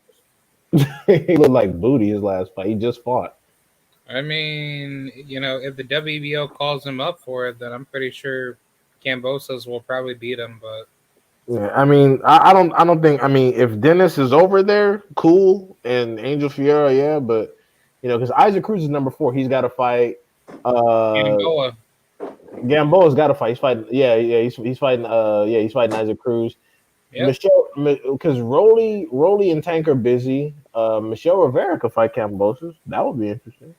I actually like to see that fight. I think I Yeah. think Michelle Rivera. Well, honestly, like Little Ali might beat his ass. I want to see that fight because if he beats Kambosos, him and Devin can see each other for undisputed. And that's gonna be a good ass scrap too, because they're both excellent boxers, and I think Michelle Rivera probably punch a little bit harder. But that's a good ass fight. Yeah, That's a good ass from a fight. stylistic, point of view. Well, yeah. I'm about to go see him watch. I'm about to watch him fight in person. Ali's real grandson? Yep. I'm not gonna lie. I think Joseph Adorno's gonna lose that fight. Yeah, Michelle gonna whoop dude ass. That's not. I'm not even. I wasn't tripping. I'm not trying I'm not trying to down him because I personally met him in real life. Oh shit, my bad. Yeah. But I'm just saying, I really hope he tries his best so that way, he can he can earn some clarity, in actually fighting him. Right. I mean, Mr. Adorno, if you're listening, we applaud your work, but however, we're just making a prediction, and with all due respect, I have Michelle Rivera by a sound decision. So, but I do wish you the best of luck, and if you happen to whoop his ass, then hey, that's how the cookie crumbles. See, now the problem that I have with this fight is that if this fight is at a catchweight, from what I heard, then he needs to make weight because he's already missed weight twice in his past two. Wait, why would this be at a catchweight? Michelle's at 135. Because Joseph Adorno, he was supposed to have a fight, back in that was like a couple weeks back, but basically he missed weight for that fight. So for this fight, depending on where that weight's gonna be, if it's gonna be at a catchweight, he needs to make weight for that fight because if he doesn't, he's probably going to get penalized, and that's basically going to kill the fight off for Michelle Rivera. So that's unfortunate. Personally, I don't like the fact that Michelle Rivera came back down to 135 after being at 140. I liked him at 140, had a lot of power at 140, and I thought he was good. He could mix it up with anybody at 140. But now since he's back, and he's probably waiting on Kambosos or whoever to become undisputed and get off these belts so he can get some titles over at the PBC. I'm happy for him. But yeah, if they called him up short notice or some shit and he scrapped Kambosos and him and Devin Haney scrapped, that'd be excellent. Yeah. But the Tank scrap. Tank versus Michelle Rivera. I don't. That's probably gonna be a quick fight. Tank probably just get his ass up out of there. I think Michelle Rivera, he's a good boxer puncher, but the problem is I just question his chin because that Spanish dude that he fought in his that was back that was at the fight before his his recent fight against that Argentinian dude. Right.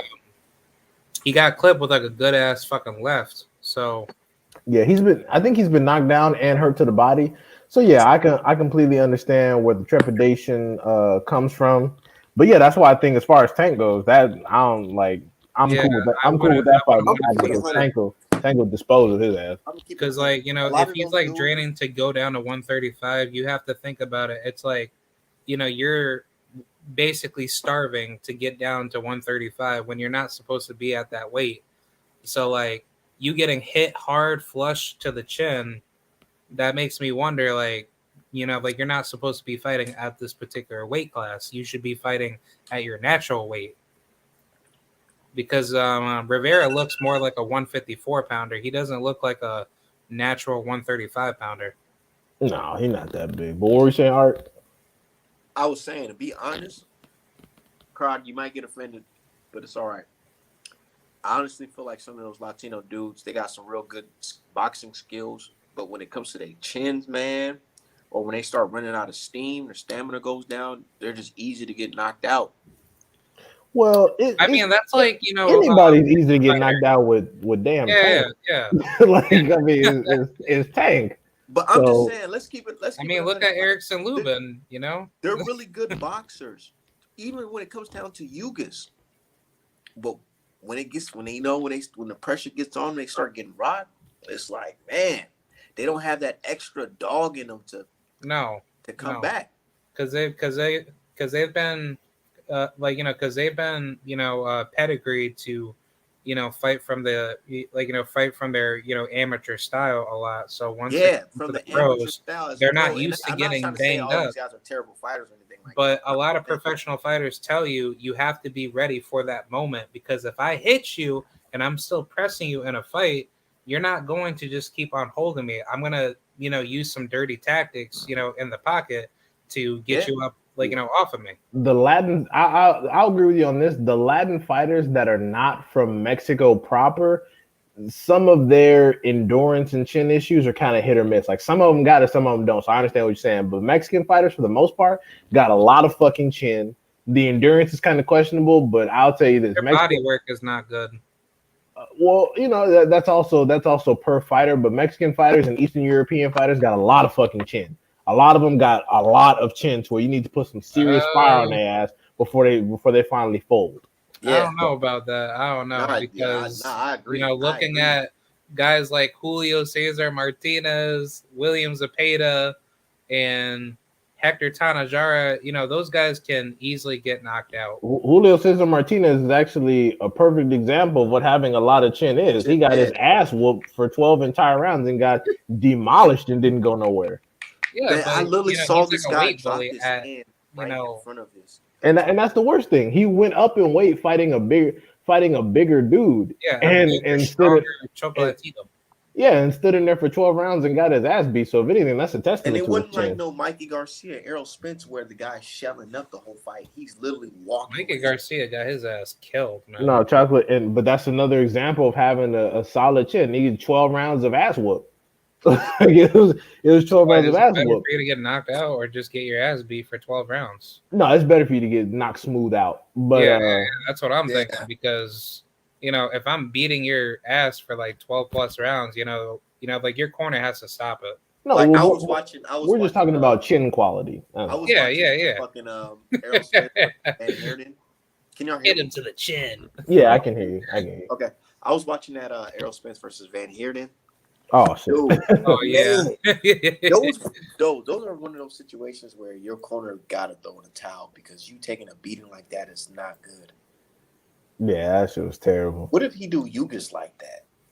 Oh, that'd be great. I'm talking gang and shit. And I'll be like, Terrence Crawford, I don't want you scheduling jack shit. I'll see your ass in November. Don't schedule shit else. I don't want to hear. Be like, I gotta fight David. I gotta fight Josecito Lopez. Right? I don't want to hear none of that bullshit. You've been fighting for the last 2 years, one fight a year in November. Sit your ass down somewhere and start camp. I don't want to hear no shit. Terrence Crawford's gonna fight Vito Milnecki. Where's Terrence Crawford next fight? He just ditched his promotional company, so he looking for a contract for minimal work. That's what he looking for. Fucking big ass, fat ass contract for $7 million for fighting fucking Pizza Man or some shit. I ain't trying to hear that shit. You need to go kiss the ring. Pizza Man. I'm not even saying kiss the ring. Just get your ass to Los Angeles and just tell them what you want, so we can start brainstorming on it. Just tell them what you want. Just give him a number. Say, okay, so let's say Spence get past Ugas. Or no, for Spence Ugas winner, I want 6.5 million plus 30-40% of the back end. And then we can work from there. He not even we could do it 40%. Give me back end. No, I'm obviously not saying give him 6.5 million guaranteed. I'm just saying, like, get down to the offices and tell them what you want so we can start negotiating from a standpoint. Right now, you're just talking shit. Yeah, because he knows he's gonna lose. Well, I don't know about that. It's a high risk fight, and it's another undisputed match. It's legacy for both fighters. So he's trying to get maximum bread because the nigga's 34, and I get that.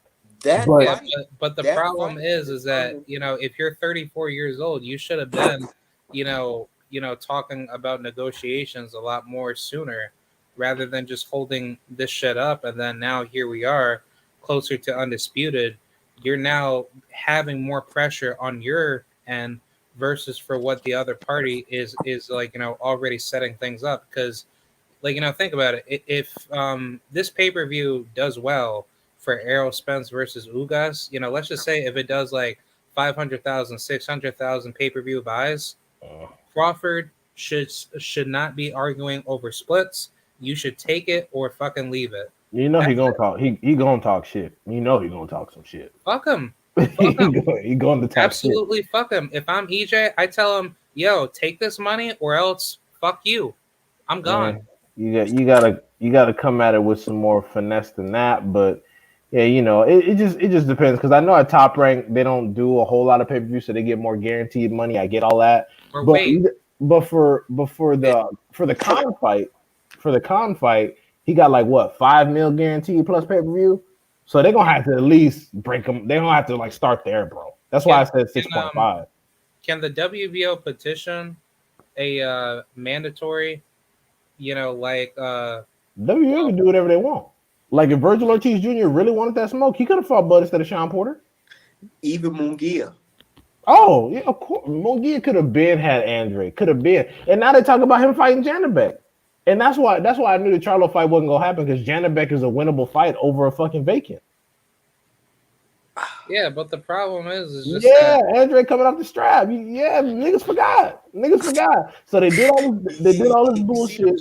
Janabek is gonna be the new Triple G for 160. That's disrespectful to Triple G. He ain't gonna. That's what they're gonna brand him as, and then fucking. No, they're going to prop him up like a new Triple G. They're gonna say, "Oh, check out this new Kazakhstani fighter, Janabek Alema Kunidi." Munguia is gonna fucking watch him, because my thing is, look, number one, what they're complaining about doesn't make any fucking sense. It's easily the biggest bag Munguia's ever got.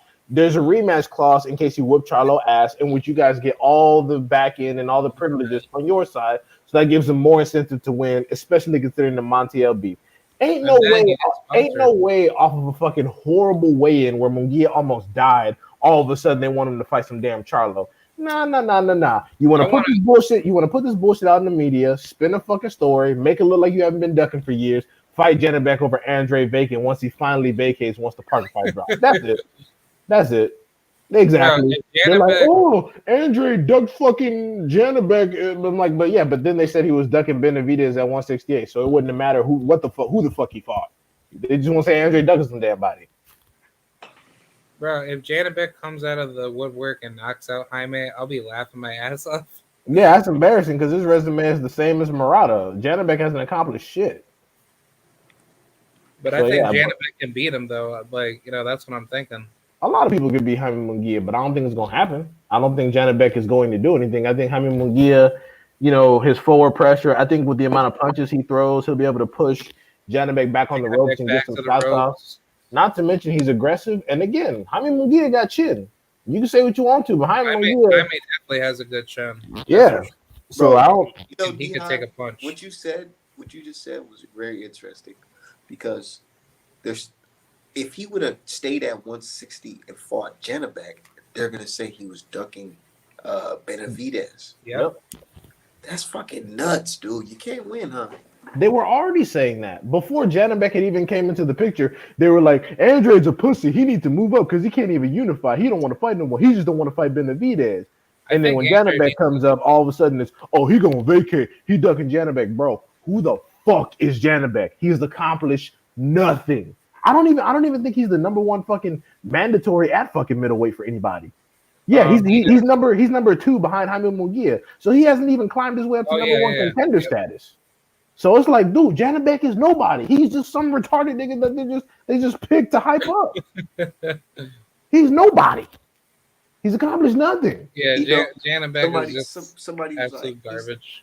Andre's ducking. I said, Janabek don't deserve a fight.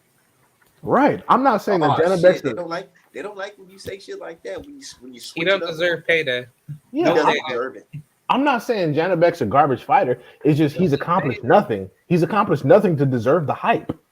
Like, what the hell? He said, how come David only calls out dudes at 160, but you never see him call out a 175 or like Joe Smith, Beagle, or Better Beef? And you want to know what? PBC just uploaded the Kyron Davis versus Benavidez fight. You watch that fight, that's exactly why he don't call out nobody his size. Because those first 5 rounds are smaller than him. Like Artman, those first 5 rounds, Kyron was, not Kyron, but Ronald Ellis, my bad, Ronald Ellis. PBC uploaded the full Ronald Ellis Benavidez fight. those first 5-6 rounds, wasn't Ellis putting in some work? Yeah, he was It stomping had him. me thinking like, man, if that was Charlo, Right, Charlo that fought stopped him. Dombrachenko, right. oh my God, you'd have been food in there. It Wait, don't wait, matter wait. how big he was. Can I Because he was add him? shooting the right hand straight down the middle.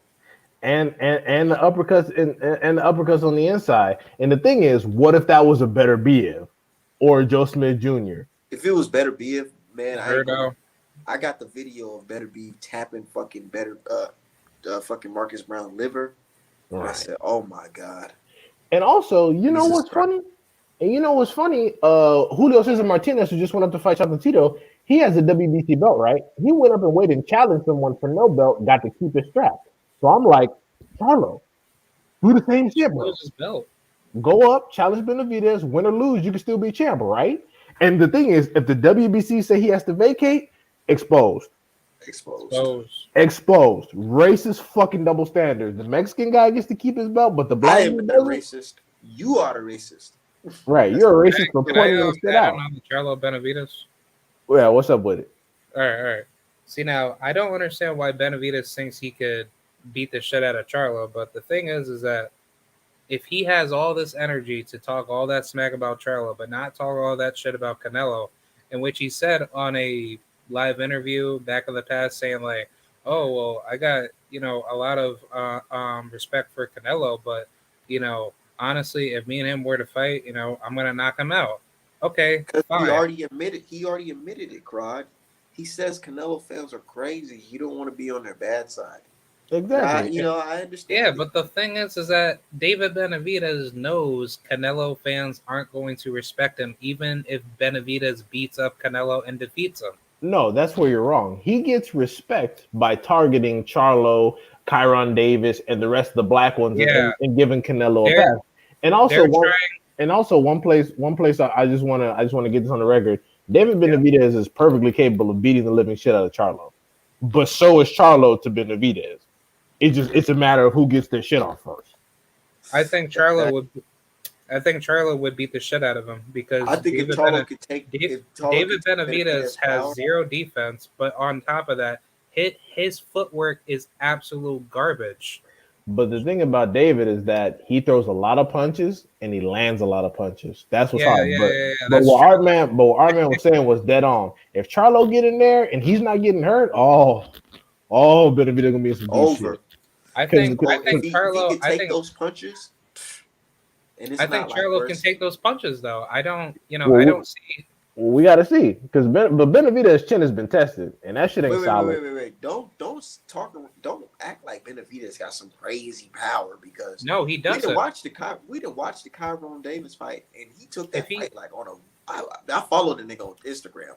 He took that fight on like a week notice, bro, like 2 weeks notice. Right. If he did he even get stopped?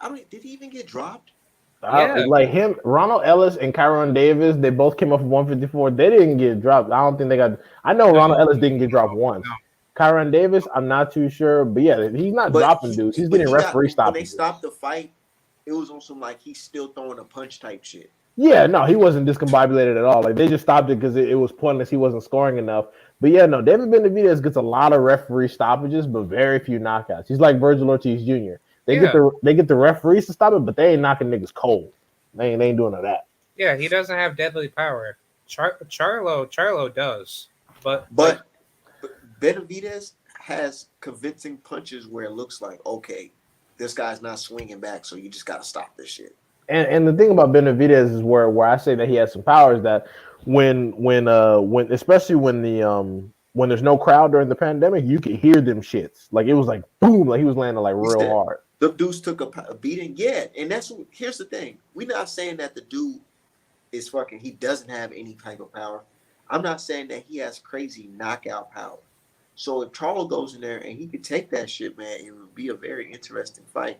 And Charlo's the big dude, man. And Charlo's the biggest puncher that Benavidez will have fought. Benavidez ain't been fighting killers. Benavidez's resume is trash. And the only reason why people don't point that out is because then they'd have to break Charlo off some respect because Charlo got a better resume than Benavidez does.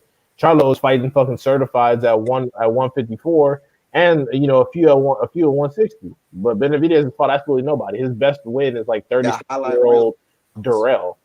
Yeah, like he's accomplished. He's fought nobody, absolutely nobody. Ronald Ellis and Kyron Davis were both fucking Canelo sparring partners. I know Ronald Ellis was for sure. I don't know about Kyron, but Kyron came up from 154 his goddamn self. So he ain't been accomplishing shit. But don't get it twisted. I like David Benavidez. He's cool. He follow me on Instagram. Should try to get him on the show. Yeah, he's cool. Yeah, he's cool people. I'm not saying that he's a trash fighter, but this is just my honest opinion. I feel like Charlo can hang in there with him. Well, we gotta see because we all think somebody can hang until they can't. I tell you what, Charlo got a better chance of beating David Benavidez than David Morrell. What? I don't know about. Nah, I think David Morrell wash all these niggas personally. That's what I'm saying. You don't think that? I said Charlo has a better chance of beating David Benavidez over beating David Morrell. Oh, okay. I thought you meant that that he has a better chance than Morrell. Okay, yeah, I got that backwards. But yeah, you're absolutely right. Definitely, he has a much better chance of beating David Benavidez than he does Morrell because Morrell ain't gonna hold still. That nigga is like trying to. And then, man, you know what? What post I posted on Twitter that didn't get no likes. I posted a little side by side David Benavidez and David Morrell. Niggas was not trying to hear that. No, not at all. He'll get watched. Like I understand David's big, and David with that fight he'd have a Benavidez. He'd probably have a puncher's chance, but Morrell just he does too much of everything. And the thing is, he does it correctly. Like trying to hit David Morrell clean is like trying to shoot a fly with a fucking pistol. When I was watching his last fight live, I was there, front row, had that shit on 4K. I was watching that shit, man. And I just seen him like hit Fox with like a flurry of punches, and it was accurate. I was like, yo, shit. This guy's kind of big too, man. Look, and you know what's crazy? I seen him hitting the pads because at the Armory, there's like a glass whatever, booth or whatever, where the fighters are in their training or whatever, hitting, you know, when they do a little pre-workout hitting the pads. Mm-hmm. I'm seeing this motherfucker Morrell hit the pads. I'm like, yo, this fight's gonna be short. I told you that. I was like, this shit ain't going. This shit's gonna be short. And it's what's so crazy about it. My homeboy, he went to the fight with me. We didn't buy seats. We were just standing up or whatever. But anyways, he was just like, man, I ain't trying to stand up that long. I'm trying to dip. I was like, okay, shit, don't even trip. It's about to be early. And what happened? He got that dude out of there early, man. Yeah, I mean, shit. I said I don't think it's gonna go past 3 or 4. It went to the 5th one, but yeah, it was bad.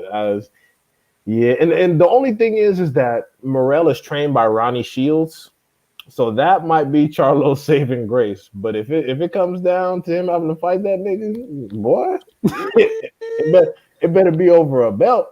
I'll say that. It better not be on no, oh, we're just two contenders bullshitting. It better be over a legitimate belt. Because, goddamn. How old is Charlo now?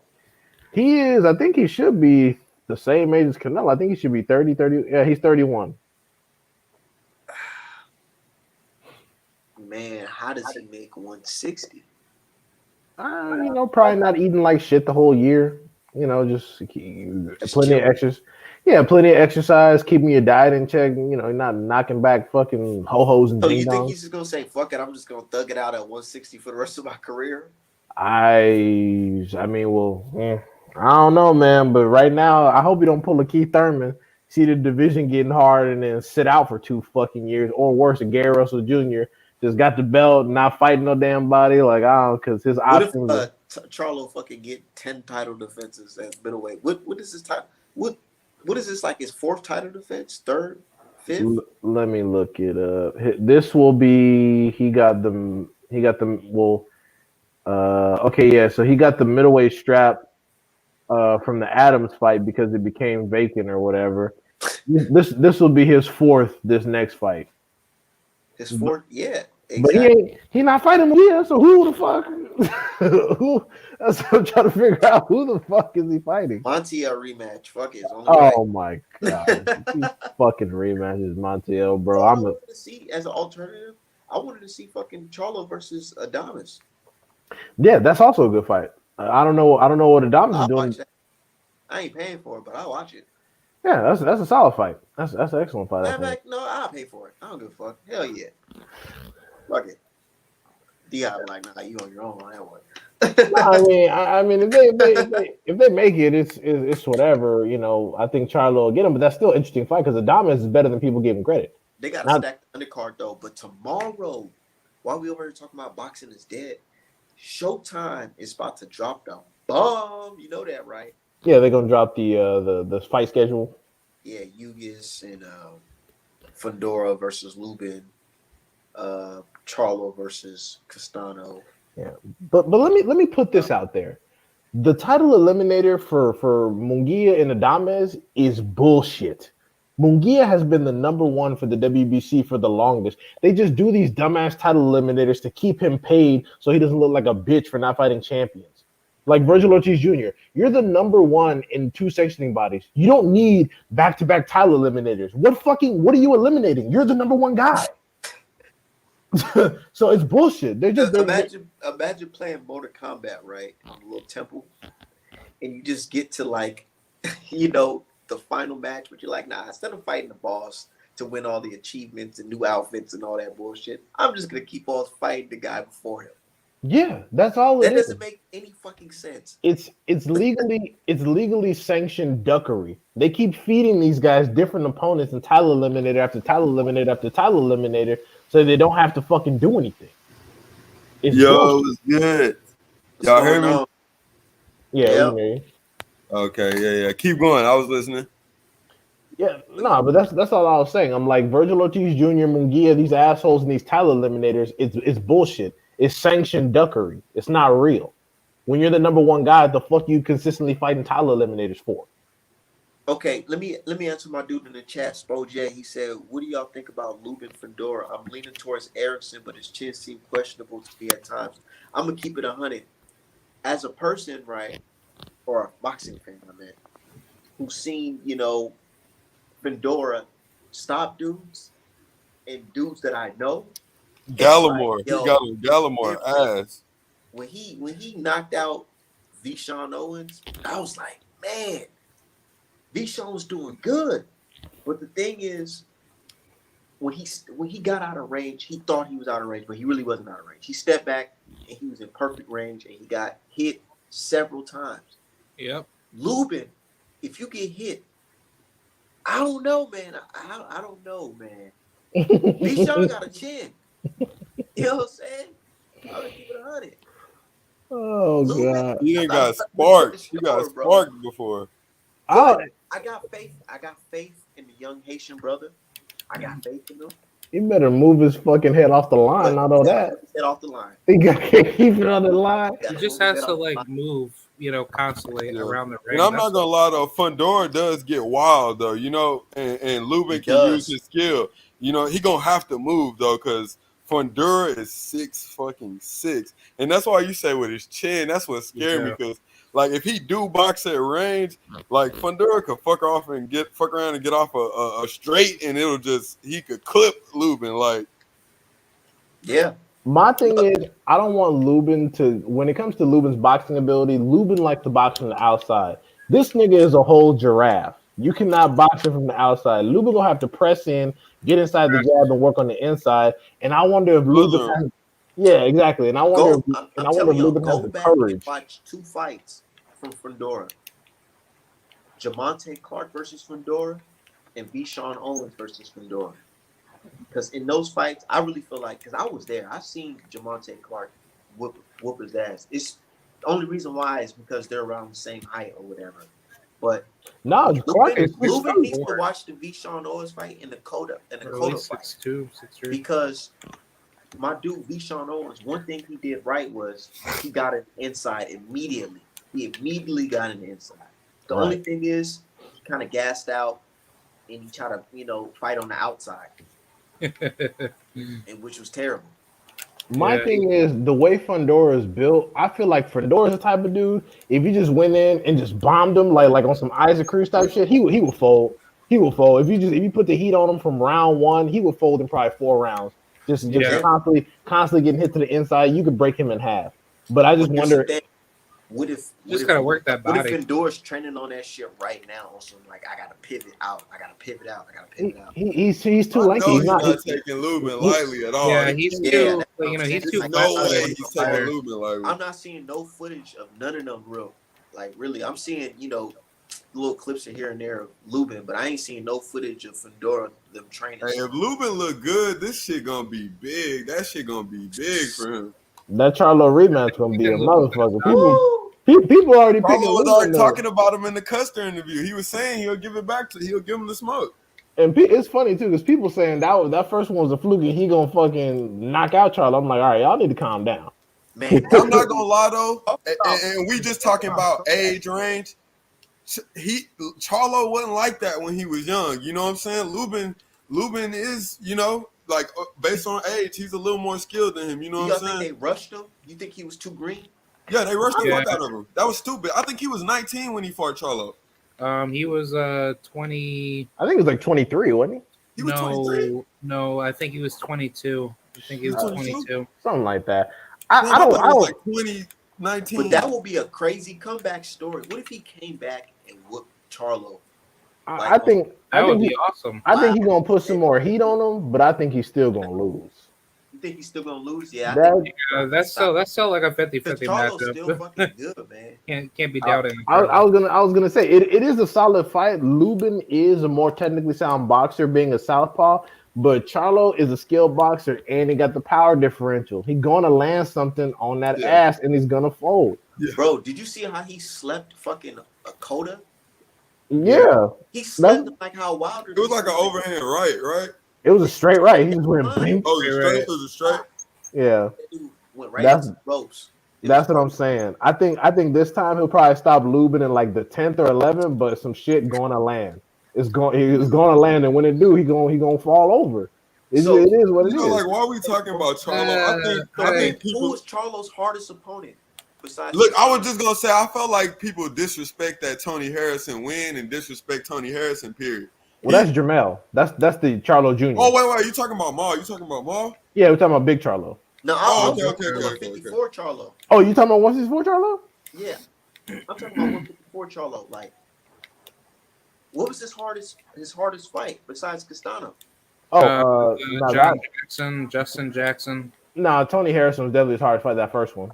No, he knocked out Justin Jackson though. He caught on to Justin Jackson was beating the shit out of Charlo. No, he wasn't beating the shit out of him. He was outboxing him at first. He was outboxing him. He was He was losing. outboxing him. I remember that fight. That was Julian Jackson's son, huh? Yeah, he wasn't beating the living shit out of him. Like, he was doing good as fuck. He was getting the better of him. Absolutely, absolutely. Yeah, he wasn't like dominating, but he was doing really good. I say the hardest fight has to be. It has to be Castano, honestly. Definitely Castano, but I think that was mainly just due to being, undisciplined and not, listening. I don't even feel like Castano was a hard opponent for Charlo. I feel like Charlo was just off his game that night. Yeah. He wasn't following the corner's instructions at all. He wasn't doing what Derek James. Yeah, he wasn't listening to Derek James. I mean, Derek James. Okay, yeah, he wasn't doing it. Yeah, I ain't saying like he had Castano on people don't say it enough. He had Castano on a bicycle a few times. He had Castano on a bicycle. Castano was like backing the fuck up when Charlo started. He had him hurt. Bro, when he was getting off, he was moving.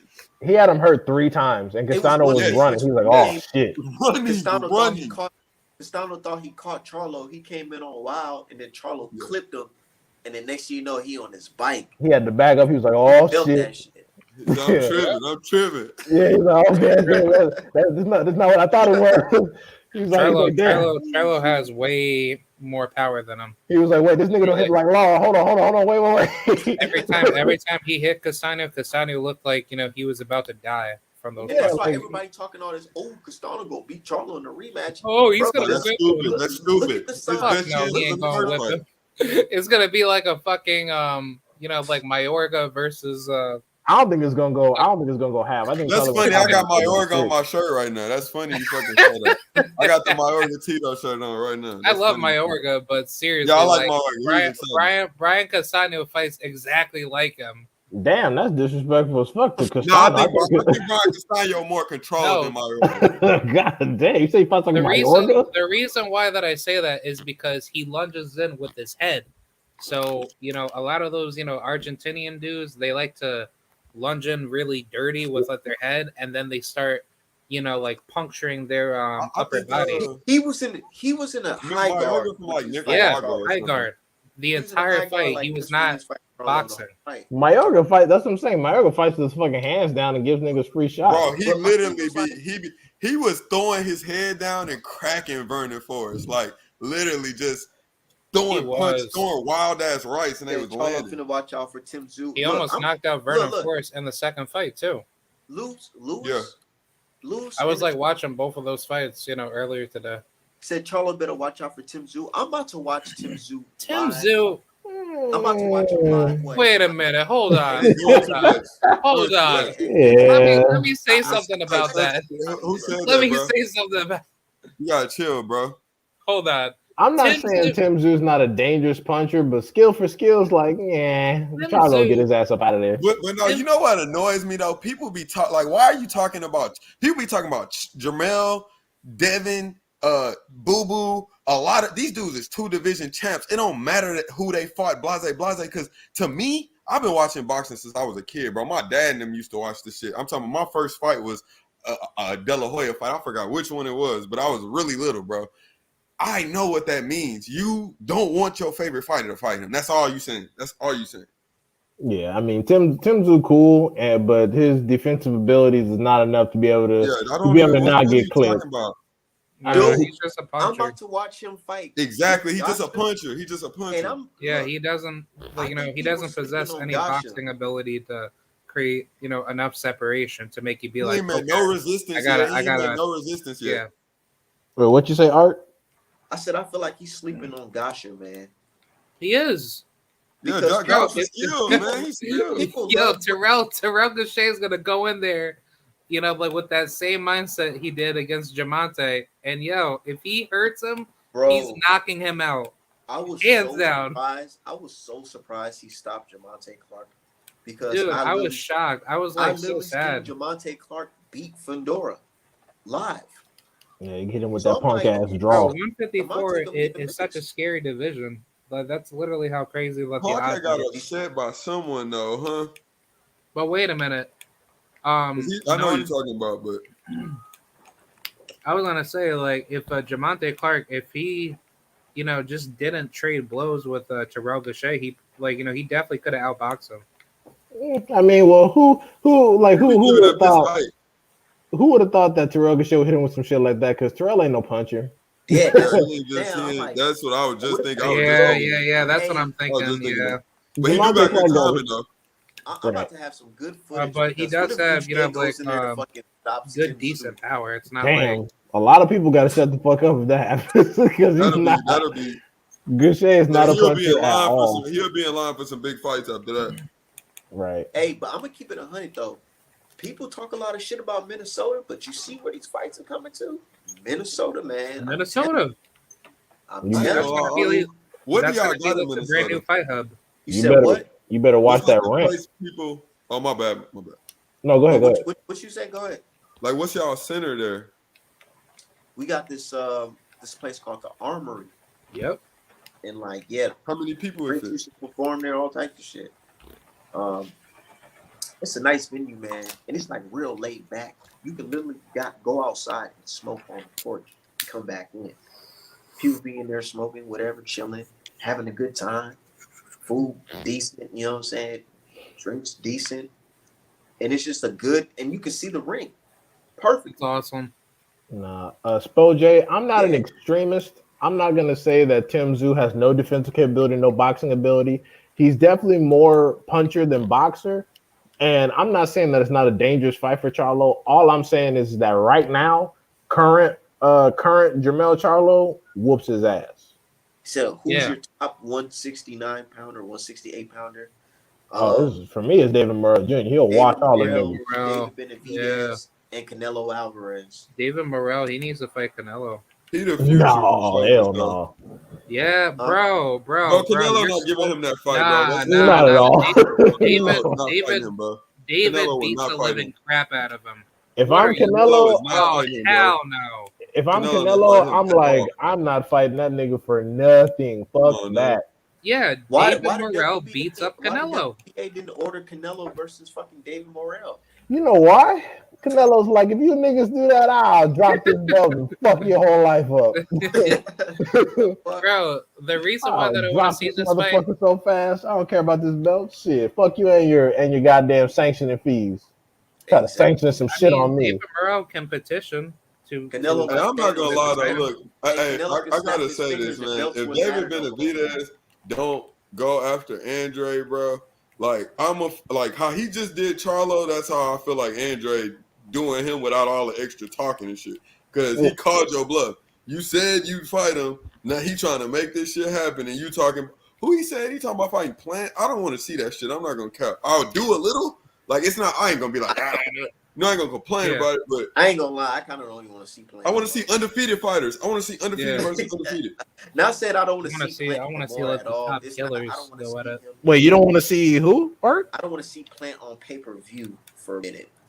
No bullshit. No bullshit. yeah, he needs to build his way Like what up. kind of shit is that? Yeah. You getting just fought Canelo privilege? Like what the fuck is you hopping back in big fights for like that? Like, nah, like maybe you could have, but you start talking about you like It's not my like skills you know, and it's not like Caleb I Plant don't needs know. more money. That, You know, that kind of turned doing me off good. Caleb Plant. But my thing is, What you said? He said, Art. He was like telling Canelo, "Hey man, I like your skills, man. You That like was my that was gay. skills." so That stupid was for him. so- I don't like that shit, nigga. Oh my No, God. Don't ever Bro, say that again. Bro, I was so mad that he did that. Like he was my friend or some shit. Like, bruh, you a weenie for that shit. That was some weenie ass shit. You sound so fucking friendly, Bro, bro. I think that was set up. oh my god, Bro, That was so staged. I'm gonna say this though. I'm gonna say this. If Plant get in there, like I said on Twitter, if Plant get in there and do Fucking any man. kind of work on Benavidez besides get his ass whooped, that whole Canelo fight gets thrown the fuck out the trash. because you think it's a little funny style. Of course, bro, bro. he's a fucking Bro, Canelo if Caleb fan for Plant saying shows that, something bro. that we haven't seen from him, you know, he's gonna be That's all I'm trying to say. If Caleb Plant gets in there and gets a knockdown or hurts Benavidez or anything, I'm calling bullshit on that whole Canelo fight. I'm like, fuck that. No cap. Throw that Canelo fight in the Look, trash. that stumble sucked, D-Hop. That stumble was weird to me. That stumble didn't look real to me. I ain't gonna lie. See, I don't like saying shit like that because you know niggas be that. But bro, that shit was weird. That stumble was. It seemed I get what you're saying because you don't want to seem like the nigga with the tinfoil hoopsie on. exactly. Oh, Exactly. this nigga crazy. Exactly. But just like, man, like, I ain't gonna keep it 100. Like, you know what I'm saying? What happened to the kidnappers? You know what I'm saying? Did they just disappear or what? Like, you know what I'm saying? Like right now, Did y'all hear what Champ Side said about Canelo with the Guadalajara shit and Blair Cobbs? What? Everybody went straight past that and talked. yeah, why the fuck was Blair Cobbs in Guadalajara with him? what the But fuck? he said Canelo was a nobody then. Because Blair Cobbs is the same age as Canelo. He is. Oh, Canelo got the was a first nobody. class flight to stardom. That's what he was saying. Oh shit, Blair Bro, Cobbs. you gotta think about it. Him getting that Floyd fight was pure bullshit. It was. Let's be real. And he's sitting no. there talking about who don't deserve fights right now. Nigga, you didn't deserve the fight that made you popular. And I don't care what nobody says. Him fighting on them Golden Boy undercards, they did that shit strategically to the bitch. They had bro. him. I can Bro, do you they one. did I it. can do you one better. I can do you one better. His first fight for a title at 154. I mean, a lot of y'all not gonna remember. Matthew Hatton. Matthew Hatton, Ricky Hatton, brother. Matthew Hatton was he not wasn't They catapulted him up the Yep. ranks. Yep, he Yeah. wasn't in line for that fight either. Matthew He wasn't in Hatton. line for that fight either. They You know, did And that then so he could get to look, Floyd. you got motherfuckers arguing that Avni shit. This dude, people are literally, bro. Matthew, you People hear are- him. Look, bro, people are taking the screenshot from when ESPN posted David Benavidez being his mandatory. David Benavidez lost his belt.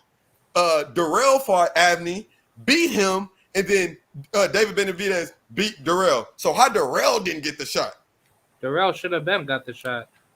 How does Avni, who lost, he hadn't even won since 2018, I was get the there. Canelo fight?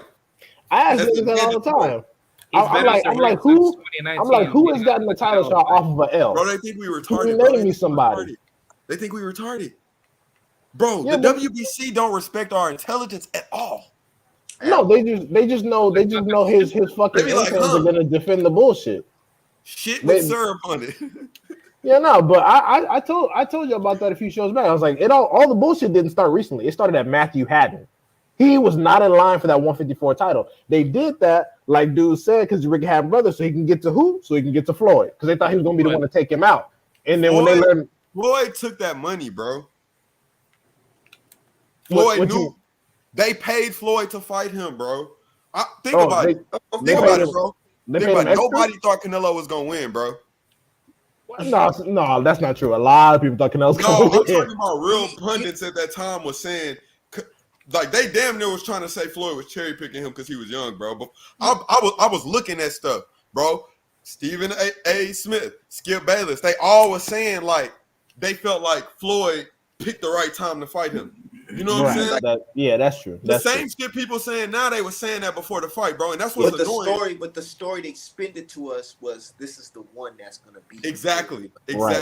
Well, that's what they was telling Canelo on his side, because I remember what you're talking about. Stephen A. Smith and that whole shit. Yeah, because they was trying to get it back for themselves, like they do now. They wanted to put Canelo in the light. That was it. Yeah, they wanted to secure it back for themselves. But yeah, no, you're absolutely right. Like Stephen A. Smith and Skip Bayless, they was duking on Canelo. They're like, dude, Floyd gonna watch this nigga. We don't know where they were like, we don't know where y'all pulled this little ginger dude from, but Floyd gonna watch this motherfucker. So we don't even know what the fuck this is. Like, I said, this dude, he says, bro, your conspiracy theories are not for me. What conspiracy? That's what happened. He wasn't in line for the Matthew Haddon fight. That's what happened, bro. You can think like a kid all you want, bro. We talking real shit. That's exactly what happened. And that's the thing. We talking backdoor politics shit.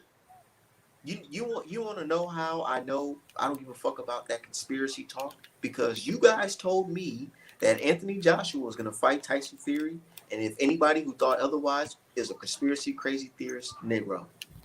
That's what y'all told me. And what the fuck happened? No, y'all bro, niggas was so really thinking Wilder. Niggas was acting like Wilder was on some kook shit. Y'all told me that Anthony Joshua was gonna knock out Andy Ruiz, and nigga. Hey, bro, I made $200 off the fact that Wilder was gonna win arbitration. Hell yeah. Me too. Off a cluck ass nigga. Me too. Deontay Wilder's a beast. I'm not gonna lie to you, bro. Look, that's how you know these niggas is weird. You're willing to put your whole reputation on the line for a white dude selling you fucking dreams? Willing to spend money on it? Dude said, hey, bro, you know what's funny? The same nigga, we were at the same bar for the first Fury Wilder fight, right? He didn't even know who Fury was. I was telling him then, bro, I'm a realist. I was like, Fury is a much better boxer than Wilder, bro. I think this is a 50-50 fight. And he telling me, man, you dumb, you tripping. Wilder finna knock him out. I was like, nah, bro, it might go either way. I think Wilder gonna probably lay hands on him and drop him a couple times, but Fury gonna be outboxing him from outside. And it happened exactly like that. You feel me? And at the end of that fight, me being I'm on some boxing shit, I felt like I wasn't, it's so much commotion going on at the time. I didn't feel like the knockdown was that long. So I was like thinking Fury outboxed him most of the fight. You feel me? Until I watched it again. And I was like, damn. And Fury didn't do anything. Bro, and them trying to say like, oh yeah, Deontay Wilder only won 4 rounds. That's bullshit. Because a couple of them rounds, he was throwing more than Fury. Fury was moving and wasn't really trying to, get off no nose attack. was bleeding in like the 5th round. Bro, Wilder was touching that nigga. Wilder was pressing on him. Yeah, he was. And usually they give people rounds for that shit. And then he got 2 knockdowns, and you're not gonna give him rounds for that. And he the champ cap. And also let me say this: the Fury in all the Fury fights, especially with Wilder, the punch stats be garbage. Yep. The punch stats be fucking unbelievable. And y'all remember, because that's the one thing I like about Top Rank. They try to show the punch stats. That's how you know it's some bullshit. In the first round, they said that Fury landed like 15, 16 punches. I'm like, between both of them, they haven't even thrown 15, 16 punches. The first round, they barely threw shit. On what, the third fight? Yeah, y'all saw that? I never seen. And Wilder was way more active than him. Wilder was, and you know what pissed me off? Wilder was executing a cold ass game plan at first for a little bit. He kept that shit. He was going to Fury body. He was trying to like have a calculated attack for the first time in his fucking career, bro. And that nigga, I didn't like his game plan, and I knew from the first round that it was gonna go south because I could tell that long jab to the body and getting his head off the line. I could tell that out of all the new things that he had done in sparring, that was the only thing Wilder knew to do when it came to crunch time. And the moment I saw that, I was like, "Oh fuck!" And you know, I'm gonna keep keep it 100. too much weight, bro. I'm gonna keep it 100. I was the weight right? definitely played a difference. You know, I thought the weight made him less athletic, bro. Yeah, if he, I was there, right? If he came in leader, he definitely would have knocked Fury out. Hold on, Frog. Yep. Look, I was there, right? And my thing was, look, Wilder, he just looked real slow, like sluggish. Right. And I'm like, oh man, like, damn, dude, I don't know if it's the weight, but this is not looking like the Wilder I know because he's doing that punching to the stomach. You know what I'm saying? I don't know if it's the realization, like, dude, yeah, you're fighting a fucking giant coke ogre motherfucker. You know this nigga's on. You know he's dirty. I feel like he just, like what D-Hive said, you know, that basic instinct was just fuck it. I'm gonna just start throw it to the body. Fuck it. Yeah, but the weight too. I definitely think it was the weight too, but also just like I said, being a boxer is kind of like being a quarterback. There's a lot of things you have to memorize and execute in perfect sequence to be able to have success. And when you're in a situation where it's one-on-one and there's not a team element and you're in literally a combat scenario, you got to think about adrenaline. You got to think about the past two fights. And it was just a lot of shit that they incorporated in training that I just didn't see in the fight. And it's because it was just too much to implement over the span of one fight. He didn't do none of that shit out the videos, think about it. He didn't do none of that shit. Think about it too. Imagine if Wilder was 214 fighting a 300-pound Fury. Oh, he would have landed way more shots. That shit would have looked like He landed more, but what if he started leaning on him even more? I mean, I would hope that he would use his legs to maneuver out of the way like he did with Luis Ortiz. Because when Luis Ortiz, like Wilder, Ortiz was fucked off, bro. When I was watching that fight and when Tyson Fury had Wilder in a headlock, like that leaning on him, yeah, and he fell over and then he hit him with the uppercut. Yeah, I swear to God, I was in this crowd and I was like, "Yo, it's over." That Cunningham. I was like, "Man, it's over, man," because I was like, "Yo, that I didn't expect this shit. Wilder's punch resistance is fucking bad now. Oh shit." And then also, Wilder got up in the when Wilder dropped him. I swear to God, that arena was so fucking loud, dog. It was like, yo, what the fuck? Everybody was screaming top of their lungs. And that's how I knew the fucking count was long as shit. Because I had enough time to fucking dap a random nigga up and say, yeah, nigga, we did it. I turn around and the fucking ref is on 8. Like, what the I was like, yo, what is this? What is this? The fights continue. I'm like, oh man. And then the fucking bell. I was like, oh man. Andre Ward fucked up and spilled the beans. They had to give him. He probably got an email threatening his job. So like the next day he was on Twitter like, oh, Tyson Fury is, he's kind of like Muhammad Ali and shit. I'm like, yeah, they talked to your ass. I ain't gonna lie. Ward made me wish I haven't defended him at all. Yeah, Ward. Like no cap, bro. Like that nigga been on some nut ass, weird ass shit. Yeah, he's weird. Yeah, that's why niggas company man weirdo. But that's why niggas be bagging on. That's why niggas be bagging on. That's why you still gotta clock in the top break every day because your bitch ass didn't make no money. And that's no the thing, bullshit. Man. What was he doing? I mean, make me want to say Triple G would have whooped him. Like, what is wrong? Bro, he been on some sucker shit. That's just wild, man. And his cards be so bad. Like, bro, how do you damn near don't know how to score fights type shit. Nah, he know. He just getting paid. Bro, he getting money. He getting money. Dude, he gets a W-2 from Top Rank. He's an employee. That Kakarot, no, for real. hilarious because That's they knew the cards was on some bullshit. They like, oh, the scorecards might be all over. Yeah, you heard that? Andre Ward literally said on camera, he's like, "Oh yeah, they probably erasing some stuff right now." I'm like, "Nigga, why would you say that about your own company?" And he have Josh Taylor winning the fight? That's the funniest fucking part. He was talking. I'm not gonna lie, him and Tim Bradley do matches up, bro. Nothing. Because he probably did. They probably made that scorecard for him. You know, you never know. They probably handed it to the little graphic designer or graphic whatever you do, and he probably read the fucking scorecard wrong. That's why when Remy Buck said that he don't know how to score, I'm like, no, he knows how to score because he said that the judges were back there erasing some shit, and then he got handed his scorecard and tried to read the shit like with some confidence. We're like, nigga, shut the fuck up. You don't believe that shit. God. You don't believe that shit. Embarrassing. That shit is embarrassing. The judges are so corrupt. But you know who's a pro at that shit? Fucking Mark Kriegel. Mark Kriegel here. Be like, yeah, you know. I ran in. I saw Mark Kriegel at the fight. You know that I went to. Isn't Mark Kriegel an accountant or some shit? Get his bitch ass out of here. You don't know what the fuck you be talking about. And that's what I'm saying. Like Crimson Chin looking ass nigga. Professional fucking dumbass motherfucker. Storyteller, basically.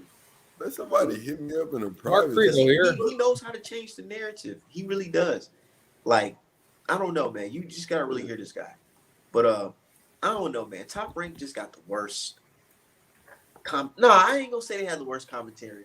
The Zone got the worst commentary. Oh my god, The Zone. Bro, I ain't gonna lie, bro. I hate Chris. The only time I ever listened to it is when Alicia Baumgartner. All them niggas need to throw themselves in the garbage. Every time I watch The Zone, I swear I have. Chris Algieri is horrible. Nah, Chris Algieri actually decent. I feel like he don't want to shit about boxing. No, he's so fucking horrible. There was that one fight that I watched. What was that fight? I think it was the was it the William Zepeda fight? Yeah, I want to say it was one of those fights, but basically he was like trying to like hype up Zepeda, like, you know, to say, oh man, Zepeda, like, you know, he has great power, blah blah blah. And I think it was like Zepeda is good. What happens when you got a script? But Zepeda's good though. I like Zepeda. Yeah, he's good. You know what I'm saying? Zepeda's not that good, dude. Dang, he said he ain't good. No, he not. I ain't gonna say he's just great, but he ain't talking about. I always get that confused. The one that knocked out. I think he gets knocked the fuck out by Frank Martin. I mean, yeah, he'll probably get his ass whooped by Frank Martin. But I mean, come on, bro. Like he's not trash. Rayo Valenzuela is like way better than Fortuna. Wait, that's who he's fighting? Fortuna? Yeah, Frank Martin versus Fortuna. Man, people were trying to say that shit was a step up. You gonna watch that nigga? He'll beat the crap. Oh my god, that's not a step up. Fortuna shit. Check this out. Bro, Fortuna really Fortuna be doing some pussy shit in his fights. Like this nigga rolled out the ring and shit. Yeah, he be fighting like an old man. Yeah, he be doing some pussy shit. He didn't pull some B-hop shit, I'm not gonna lie. Fortuna's not a step up. That's a lateral. Like Jojo Diaz is a better fight. Exactly. Y'all yeah, remember when B-hop did that shit to Chad Dawson? What, when he slid out the ring? Yeah, and it's just no way his arm. He was trying to say his arm popped out of place. It's like, it's no way your shit popped out of place off that weak ass fall. Unless you just that fragile because you so old, which, like, I don't know. Yeah, now to me, because the thing is, Javier Fortuna is one of those dudes that hasn't really accomplished anything. He's just one of those dudes that got his hype off who he might be able to beat. Oh, he might be able to beat Devin Haney. Oh, he might be able to beat this person. Yeah, it's like, dude, Devin Haney would have beat his ass. Yeah, so Frank Martin probably gonna stop him viciously. His manager said he didn't want him to fight Devin. No, because he didn't want to. He wanted to fight Ryan Garcia, but that didn't work. So he ended up fighting Jojo Diaz. But nah, Frank Martin probably going unless Fortuna like headbutts him or some shit. Frank Martin probably gonna stop him. And I would not be surprised if he do that shit. Yeah, Frank Martin probably gonna stop him. Stop him like halfway. I was surprised Jojo Diaz looked so good against him, but I was just like, I don't know. When I seen it from the outside looking in, it just always seemed like, Jojo Diaz is really apprehensive with certain people. He feel like faster than him, but then it's like Javier Fortuna not really even that fast when you think about it. And he's not a good boxer. Yeah, Fortuna. JoJo Diaz have trouble with. Yeah, he don't really. I mean, Fortuna don't really be. It's like he be trying to rough niggas up and beat you up, and if that don't work, he fold. That's it. He's not a good boxer. Like that's why his hype just came from who he might be able to beat, and he hasn't beat shit. He hasn't. So he turned that Devin fight down and kept talking like he wanted it. Yeah, and then what happened? He lost his next fight for less, like they all do. Yep. People would not give Devin his credit. Oh my god. They don't want him. Devin gets that fight with Kambosos. Yeah, they don't want him. They don't want him to get undisputed because then they're gonna have to start giving them the same respect they give Bud and Canelo and Usyk and all the other motherfuckers. Well, actually, there's actually been over 7, total 4-belt era undisputed world champions. Yeah, but I'm talking about the ones that get actual respect. Ain't nobody thinking about Josh Taylor, especially after that bullshit he just pulled. No. Like, I was just making the point to say, like, if Devin does successfully get undisputed, he will be the 8th consecutive undisputed world champion in the 4-belt era, and the first at lightweight, right? Yeah, the first. Well, actually, no. Ken Buchanan, I believe, was the very first undisputed lightweight champion of the 4-belt era. Oh no! He will be the very first 4-belt era undisputed lightweight champion. But as far as the very very first undisputed lightweight champion ever in history, no. But for the 4-belt era, yes, he will be the very first undisputed lightweight champion, and then on top of that, he will be the youngest undisputed lightweight champion. Yeah, see, they're behind him for real. Yeah, that should not happen, and I'm not gonna lie. Yeah, they don't want all that because number one, number one, that'd be automatic Hall of Fame status, like off top, no discussion. Oh, hell yeah. And then number 2, that would put him past Lomachenko. Honestly, if he got undisputed, I'd be like, man, fuck Lomachenko. Let his bitch ass sit there, cry about the paycheck he should have got, and then get fucking retired by Shakur because Shakur Devin bet not fight his ass. Devin bet not give Loma a chance. Yeah, no, especially if he gets Kambosos, just like you did him. I'll say this: if he doesn't get Kambosos and Lomachenko don't end up getting Kambosos either, okay, fine, you can fight Lomachenko. But if he get Kambosos and win, man, fuck Lomachenko. Vacate them belts and go see what Gary Antoine and them talking about. Yeah. I think Devin can easily get undisputed at 140. Oh, I don't know about easily because not easily. He gonna have some smoke. Because think about it. I believe. I think Devin. Devin got suckered into going out of his style in a couple of his fights, and I think he did it because he knew he could still beat them and not fight how he usually fight. And it just like how I felt like Errol did against Sean Porter and shit. He fought him how he wanted to fight. And I think Errol did kind of underestimate Sean, but he still, you know what I'm saying? He beat him at his own game type shit. And Devin know that everybody is like trying to use his style as a reason to like hate on his ass. So he tried to bring out like a fight. He's trying to really, you know what I'm saying? And that shit gets on my fucking nerves because Virgil Ortiz Jr. next opponent is a nigga with like 22, 24 wins and 2 knockouts. Two knockouts. Don't be surprised now. That British shoe might knock him out. If Virgil Ortiz Jr. gets any kind of hurt by this dude, I'm talking shit. I'm talking big shit. Oh my god, I'm gonna fuck Twitter up with. Oh my god, if he fuck around and lose, it's over with. Throw Virgil in the trash. And he been getting so much hype. He hasn't even fought like a southpaw yet. I think this is his very first southpaw. Yeah, they think this nigga going. They said Boots overrated. They said Virgil Ortiz underrated. And these are the same people that say Virgil Ortiz Jr. beats Errol Spence right now. That tweet that I saw, that you posted, Art Man, from Max, that was like the dumbest shit I've heard. I'm not gonna lie. Oh my god. That's your opinion? He fucking said like Virgil Ortiz is at the most underrated welterweight, that's what and I'm like, but are you fucking kidding me? Like, he didn't say Boots was overrated. He didn't say Boots was overrated, but he said that what's his name is underrated, which I totally disagree. I don't think he's underrated at all. Not at all. He's getting more than enough hype. No, Virgil Ortiz is fucking overrated because, for one, he should have been fought this one Puerto Rican fighter, in which I feel bad for him, in which I hope he's doing okay to try to get out of Golden Boy. But Luis Feliciano, he fights, I want to say at welterweight, but basically him and Virgil were supposed to fight each other at some point, and I think Virgil and his team turned it down, and they wanted to find any means necessary to not fight him.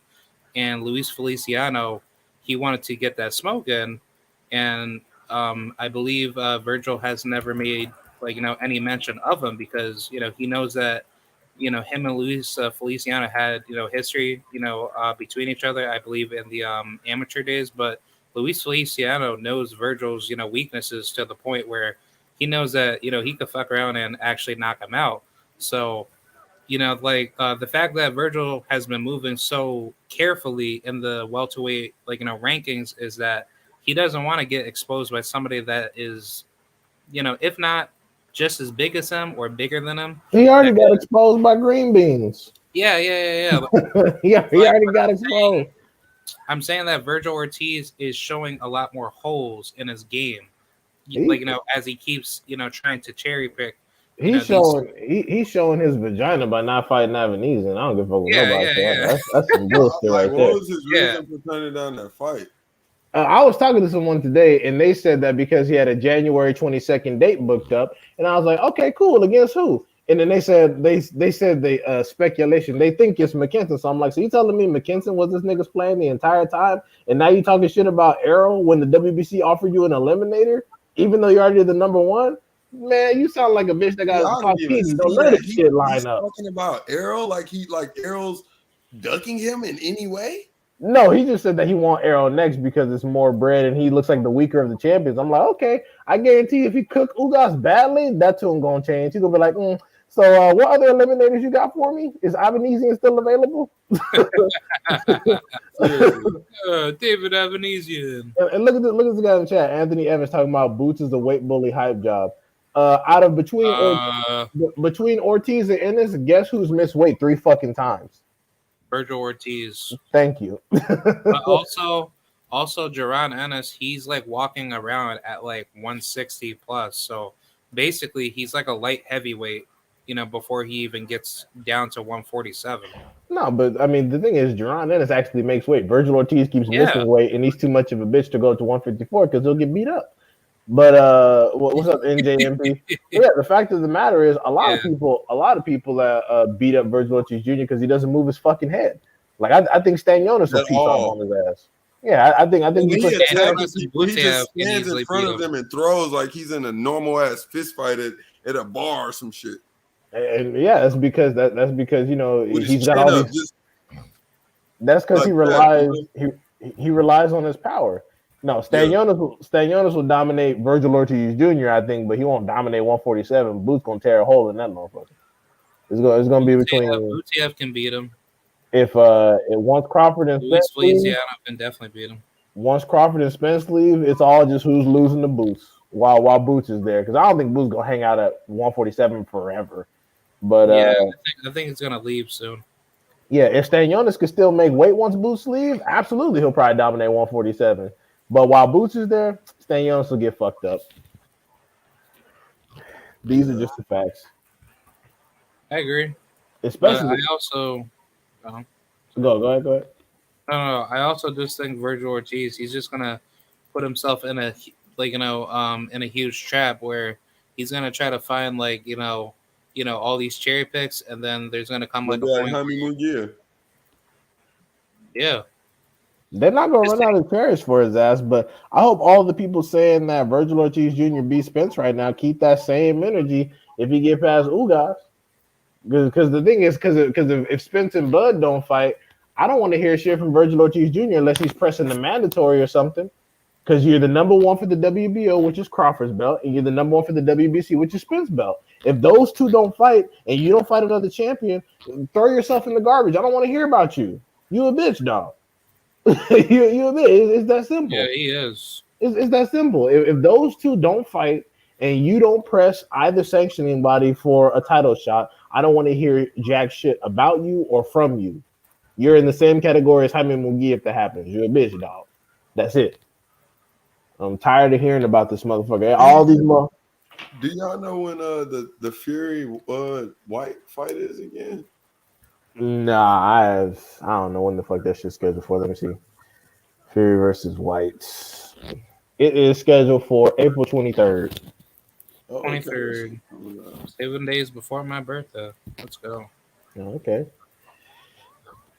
Yo, I can't wait for that Taylor Serrano fight. I am so hyped, bro. Where is that going to be again? At the MSG, bro. Is that okay? So yeah, that's New York. Yeah. Yeah, where Berlanga's fighting. He fight on the same card. No.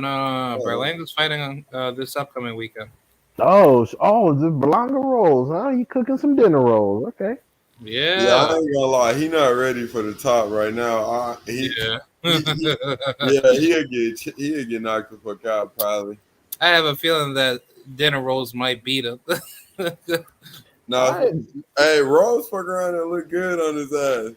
Because a lot of people didn't watch the fight, but those first few rounds against Triple G, Rose was landing. Rose was putting in. Yeah, he was moving good and all that I shit. think that's what's gonna happen between him and Berlanga. Yeah, Triple G chin is just made out of fucking adamantium or some shit. That nigga was hard to knock out. Like he's hard. He's hard to knock out. Man, Rose is a fucking part-time boxer though, man.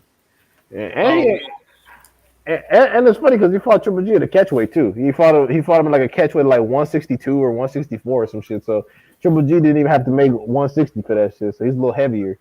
So he came in there with some extra chin. Man, Triple G really like, I don't know, man. He's a big ass hype job to me, man. Like he's good, but like it's like they try to act like he's just beat so many great fighters and shit. He was on the pound for pound list with no big wins before he fought Jacobs and shit. Yeah, he was ranked number 1 pound for pound before his Jacobs fight, and that's the only like notable name on this fucking resume. And that dude just let himself lose to Ryder, which is man, damn near, bro. Every fighter damn near he was fighting was coming up from 54, almost all of them. Right, yeah, or fucking, and then they say, oh my God, Triple G was avoided. This nigga got avoided by Paul Williams. They say Cotto, but Cotto fought Canelo, and they keep saying Sergio Martinez avoided him when. Whole lot Sergio Martinez though. Sergio Martinez, like in his prime, would have stopped him. But Sergio Martinez didn't avoid him during the Cotto fight. He had like a broken leg or some shit, and he couldn't fight Triple G. Yeah, and he would have beat the shit out of Cotto otherwise. But he couldn't fight Triple. He couldn't fight Triple G right afterwards. But Martinez? The thing is, Sergio Martinez would have beat Cotto if he wasn't hurt. But the thing is, Sergio Martinez is 46, and he's calling out Triple G now. That he's older. He's almost 10 years older than Triple G, and he's calling him out now. So that's why the Duck story don't make sense. Because why would he call out Triple G now? He's almost 10 years older than him. Yeah, like I just think, Triple G, hasn't really done anything. Yeah, no, like I said, his best win just lost to fucking Ryder. All he's done is lose to Canelo. That's his whole fucking legacy. Yeah. Got beat up by Canelo for a bag. His whole legacy. Yep. Look like ass. What happened to it by not doing shit in between, waiting on that damn Canelo fight because he was too fucking scared to see if I don't know. Yeah, he fought some Andre leftovers. He fought fucking Martirosyan. Also, somebody who came up from 54. He trying to save himself for that fucking Triple G fight. I mean, that Canelo fight. Yeah. And no one's saying shit. Nobody's saying shit. Triple G about to get his ass beat. You think he gonna get beat up by Murata? Yeah. No. That's a bold claim. Nah, bro. It's gonna be in Japan. Like I think what's gonna happen is that Triple G is gonna look so sluggish, and then Murata is gonna go in there, hit him with some hard ass shots, and then Triple G is gonna get knocked out. Damn, you think Murata gonna stop? I mean, this is the same person who said Keith Thurman's gonna get knocked out by Barrios. Well, I thought Barrios had a chance, and I believed in him. So you said he's gonna knock out fucking Thurman. Yeah, he's And he's And I able to was stop like, that. bro, I called man, him you sure because you I gonna called do him That's that? Paulie funny, bro. Malignaggi, Keith Thurman. That's yeah. He was disrespecting Keith Thurman heavy. He was like throwing his whole career in the trash. Probably got something against people from Florida. I've seen a lot of people been doing that lately, but he don't look the same at all. Cause I ain't even No. gonna lie, to me, he didn't look the same against Danny Garcia and Sean Porter. Like he started showing this fear of getting hit. Like Because he was fighting Danny Garcia with an injury. But I Yeah. think, man, I really think like people sleep on Keith Thurman's skills, man. I mean, it's just I don't think Keith the Thurman the is 2 years off. The 2 years off left a lot of a bad taste in people's mouth. And him talking all that shit, talking about how he wants all the big fights now. It's like, nah, nigga, you ain't about to just rush to no exactly, retirement check. Fuck that. You gotta get back in line. You know, fight some. exactly. Yeah, knock some of these certifieds off and get your place back in line. You're not just about to come cut you an Aerospins check off top. Who the fuck you think you is? And he's gonna come back after a 2-year layoff, fight Barrios, and think you just back in the mix like that. Hell no, bro. Like if Crawford decided to beat your ass for a bag, then that's whatever. But you ain't just about to come up in here and get inside like a 3-belt unification. You've accomplished fucking nothing. The fuck you think this is? So, shit, you want some charity? You better call. He You didn't better, lose the WBC belt and shit too. right? I'm like, bro, if you want some charity, you better call the Red Cross, nigga. We don't do that here. You got to put in work around here. No, Hey, that nigga seriously. Keith Thurman was like, all right, I fought Barrios. Okay, now it's time for me to get that big fight. A title shot, yeah. Like, man, get the fuck out of here. They was like, You hold on, fucking nigga, insane. Like, nah, Yeah, bro. man, I want all the champions. You gotta fight Boots. That's what I say. Fight Boots. You whoop Boots ass. You can take a spot. That's how I crazy. feel That, about it. that's Paulie crazy. Dudes Malignaggi don't do Thurman. that in boxing no more, bro. Hey, but Keith Thurman said, "Who's Boots?" Right, lying ass Well, I don't- motherfucker. He don't I want to don't know know who he Boots. is. He don't want to know him at all. I haven't With heard his about him. scary ass. Yo, cook your ass back into retirement. Shit, He said, "Who's this guy, Boots? Where's he Okay. from?" sock your ass in the stomach. Have you shit on yourself. Well, he fighting Yeah. 175. Hey, no, but real shit. They seen them. They watched them fight, man. Coming up, they Shit, seen them coming up. Sean Porter said off top he wouldn't fight Boots. He's like, hell no, I'm not fighting that young dude. Give it a stack. Shit, Yeah, Danny he- Garcia just took like a photo with Jerron Ennis. Danny Garcia full of shit. He talking about going up to 154. Danny Garcia sounded like Keith Thurman's like, okay, I want Jermell Charlo. Like, bro, who the fuck are you? You put You in know that's not happening. no work at 154. Who do you think you are, bro? You're Hey. just Hey, they'll fuck around, make Danny Garcia versus Tim Tszyu. oh, hey, I'm down. That's a better. good ass fight. Yeah, I ain't it's gonna all- lie, he can fuck around Danny in the Garcia, crowd game. Danny Garcia could You'll pay definitely for it? knock him out. Y'all pay for it? yeah. I pay for Danny Garcia versus Tim. That's Look, solid. When It's a Danny good was style talking matchup. about going to 54, he brought up going to 54 and fighting Keith Thurman at 54. He said that Hell in the no. interview. I Oh my promise he said god, that shit. ain't nobody want He to see said that. Come on, Danny, don't be doing that. Yeah, I shit. was like, that shit's stupid Man, as that's hell. bullshit. Yeah, but I didn't like how he was like, okay, let me go up and fight Charlo. I'm like, dude, Charlo got 3 belts. You telling me you gonna cut the entire line at 154 based off what? I'm He said- sorry, but Somebody You're said Thurman will get KO'd by Boots. I don't know about that. I Thur- put some respect on Keith Thurman's name. Thurman knows that he'll get destroyed. Yeah, he'll probably get KO. I ain't gonna Yeah, lie. he'll get stopped in 5. Thurman knows this. He Yeah, will he'll get. probably get stopped in the body. I don't know about it completely just knocked out. I think Boots. If Boots was focused on that as opposed to being the boxer that is, I think Boots could knock Keith Thurman unconscious. I Boots don't was think- getting touched up in that Lipinets fight a little bit. I ain't gonna lie. I was rewatching that. Yeah, but he wasn't getting hurt in that fight. Yeah, he was rolling a lot of those shots as well. He Yeah, But he was, was rolling, slipping. I ain't gonna lie. He sure was, but he was still getting touched. But I was like, man, I don't know. If he was fighting a big puncher, ain't no way, ain't no telling what could have happened. Yeah, I That's- thought he was just going at him because he felt like he could. Hurt him. Yeah, he knew he wasn't in a situation where the power was a threat. If he was fighting someone like Terrence Crawford or Keith Thurman, he would obviously adjust his strategy. You know, looking So, at I the think- same I think level a as good besides the strong. champions, who gives Boots problems? Crawford, besides Rashidi the Ellis. besides the champions, Yeah. Virgil Say Ortiz- Rashidi Northern boys fucking off Rashidi Ellis' career. I added them on Twitter about that shit. yeah, Yes. they are. Okay, I'm gonna make. But is he ever going to like get out of that contract? Come on, man. They're fucking that man career over. I Wait, literally hold on. just had a Golden Boy boxing about that. Wait, hold on. Hey, Art, y'all hear me? yeah, what's the question, Art? The question is, Who do you think is who going to gives get Duran Boots Ennis? problems from 147 to 154 that are not champions? Oh shit. Charlo definitely gives him problems. That are not champions, nigga. Oh shit, my bad. My bad. Okay, yeah. Shit. I think Jared Hurd can give him problems. Nah, Jared Hurd too fucking slow and don't move his head. He'll get destroyed. Hell nah. He'll get fucked up. Nah, Charles Conwell. Charles Conwell comes pretty hard. Yeah, At 154, shit, nigga, that might maybe. that might be it. I don't know. I think Patrick Cora can definitely beat him. Patrick who? Patrick Cora. Who the fuck is Patrick Cora? He's that black Puerto Rican fighter. Oh, I gotta watch it. But Brian Palaco can definitely give Boots trouble. Brian Palaco. See, I gotta see some of these niggas. I think Boots can bang at 160. Yeah. Definitely, especially now that the division is fucking butt cheeks. The division is bad. Like it's not even good. They got 3 niggas up there. I think Munguia will be gone. And Hey, can you imagine Munguia ducking Boots at 160? Oh my man, dude! Like I said, throw Munguia in the fucking garbage. Get him out of here, bro.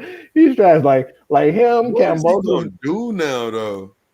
If he can't make 160, what is like that's what I just thought about.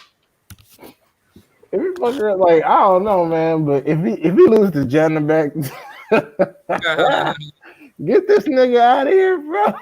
But if he loses Jaime to the fuck Janabek, up out of here. Oscar, I don't know, man. It might be the end of the road for Oscar, bro. But that's what's dumb as fuck, because you should just have him go up to 168, and at the zone they have like all the British bums to feast on. I mean, Munguia could be making steady bread, but they over there bullshitting. Like at 168, I don't know why he didn't take that Charlo fight, bro. Win, lose, or draw, Munguia gonna get his highest purse, bro, and he gonna get hella exposure. right? And if you win, bro, You get more money. What is wrong with these niggas, man? they scared. They scared. I don't know. Get their ass whipped. Yeah, and like we always talk about, Charlo is potentially one of those career-altering beatings if you lose too bad. Like if you fracture an eye socket, you bruise a rib, internal shit like that. You know, it's like Triple G versus fucking what's the name, Kell Brook. He broke nigga's eye socket. And, you know, he wasn't the same.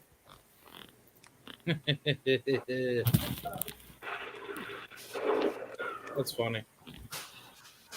Yeah, you're right, D-Hive. And that's what I was trying to tell people. Like, when you just lose to these guys, you just don't lose, man. They take a piece of you. But Yeah, now, like Devin, you see how JoJo can bounce back from that shit. That's why I don't know why niggas are scared of Devin Haney like that, to be honest. Only thing that's really gonna happen is your ass gonna lose a fucking 12-round fight. Yeah, you know, you're not gonna get punched out that bad. Like he has enough power to get you to reset and get you up off of him. The only way he knocks you out is if he loads up, and that takes a lot of risk. Because you know he has been shown to, you know, when he knocked out fucking Antonio Moran or whatever, but he don't really do that. So it's like, what the fuck? Like, what you worried about? Exactly, but niggas like fighting Tank though, I don't know. Yeah, that's why with Tank they be requesting a fucking lotto ticket. They're like, I'm gonna need compensation because this shit might not go well. Who promotes Boots? Cameron Duncan, I believe. Oh no, is it Cameron Duncan? Shit, I forgot. That's his manager, right? And it's from there. No, it's Cameron yeah. Duncan is Boots' manager. Yeah, it's Cameron Duncan. There we go. Yeah. Yeah, JoJo Diaz do got a little resume.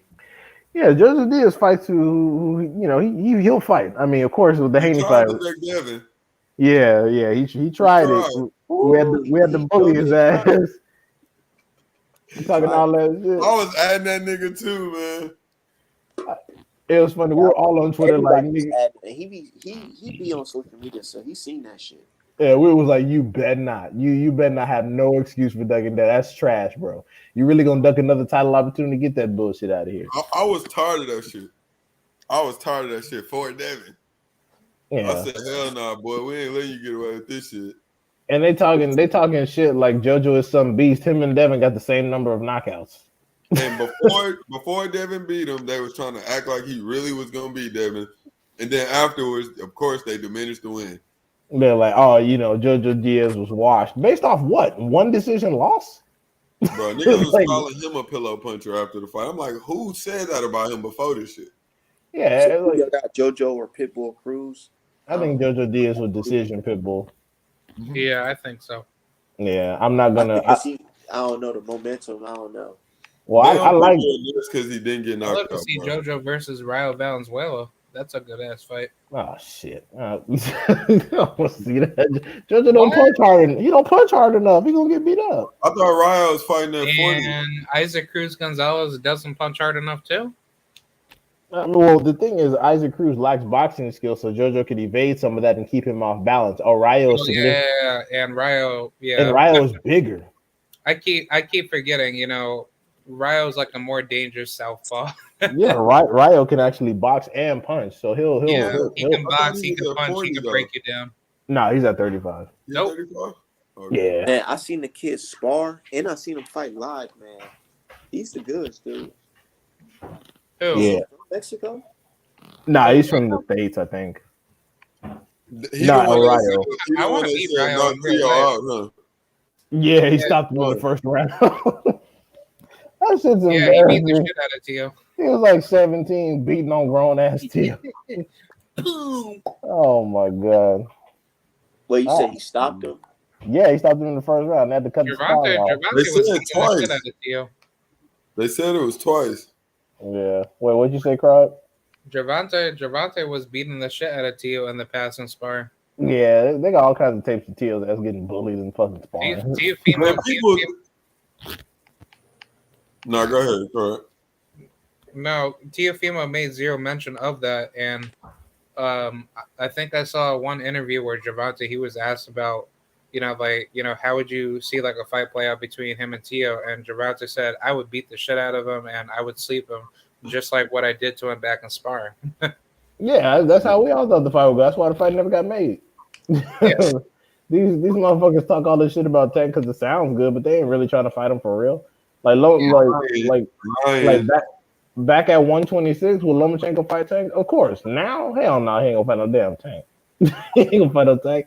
Just like Ryan Garcia ain't gonna fight no Tank. Teofimo, Cam Bosis, Josh Tate, these niggas ain't gonna fight Tank. Ryan really be capped. Like Ryan did the most intricate duck ever. Did y'all see how Ryan did the craziest shit? So Devin gets in the ring on him. He says, "Who y'all want to see me fight?" He starts saying Tank. Nobody was saying Tank. He Yeah. said, Tank. Himself. And it's funny because Ben said he was getting a Manny Pacquiao fight when the Tank fight was actually becoming a thing. Pacquiao was like, wait, what? So he used Tank to duck Devin, then used Manny Pacquiao to duck Tank. And Manny Pacquiao never was happening. And then he used crippling anxiety to duck all of it. Yeah, JoJo Diaz, he was supposed to fight JoJo Diaz before that. Yeah, because JoJo Diaz didn't want to fight Haney, and he said his hand broke. No, they're trying to make sure they don't put Ryan in no situation. They're doing the same thing they did with Canelo. They're gonna make sure he's ready first, but they put Ryan in the spotlight too quick, I think. Ryan Garcia, with his boxing ability, he ain't gonna be ready for anybody that has an equal level of solid boxing and punching ability. Honestly, Devin Haney might fuck around and sleep him with the wrong shit. To be honest, Ryan was supposed to go in there and sleep Luke Campbell faster, right? Without getting dropped. No but bullshit. instead, he got hurt, and right then and there, they said, we gotta switch some things around, man. Man, I think Luke Campbell had 7 KOs. Luke Campbell wasn't shit, bro. He had accomplished nothing as a professional. Contender. He's a contender. Yeah, just like Fortuna. Fortuna's accomplished nothing. They only hyped him up because they thought he could do something with Devin, which Luke Campbell was like the silver WBC champion. yeah, he never touched a real belt in his fucking life. He's only seen one. let that little short ass. No, they really tried to boost that fucking Luke Campbell win for Ryan. They boosted that shit so hard. And he already had like 2-3 losses. They made it seem like he was really something. I'm like, who the fuck is this nigga? Somebody that Lomachenko? He's an Olympian. Yeah, Jorge Linares and Lomachenko was pounding on his ass. Like, get the fuck out of here, bro. I don't want to see this dude. Nobody. But Devin's win against Linares does not matter. Yeah, Linares came in and dropped Luke Campbell's punk ass. Linares was the guy, bro. Linares was the guy at that weight at one point. If y'all like, I'm gonna put the tinfoil kufi on. If y'all look at that Linares versus Lomachenko fight, that's all I'm gonna say. Good. Yeah. Look, I thought that too. That body shot, I just didn't believe it. Because he was showing some good skill in that fight, man. It did look like he touched him up to the body at the end, and it was over with. But I believe the body shot fucking hurt. It's just the way he just got up so slow. I was like, nah, get the. He just walked back to his corner. That shit was. Yeah, that looked cheesy. So you saying he could have kept it going? Yeah, it just looked corny. Like he just got up super slow, and then he just walked back to the corner gingerly, and then he was fine after the fight. I'm not gonna say corner is what got me, D. I'm not gonna say it wasn't what it was, but I'll just say this. Yeah. And I wasn't thoroughly convinced. Can I ask y'all one question too then?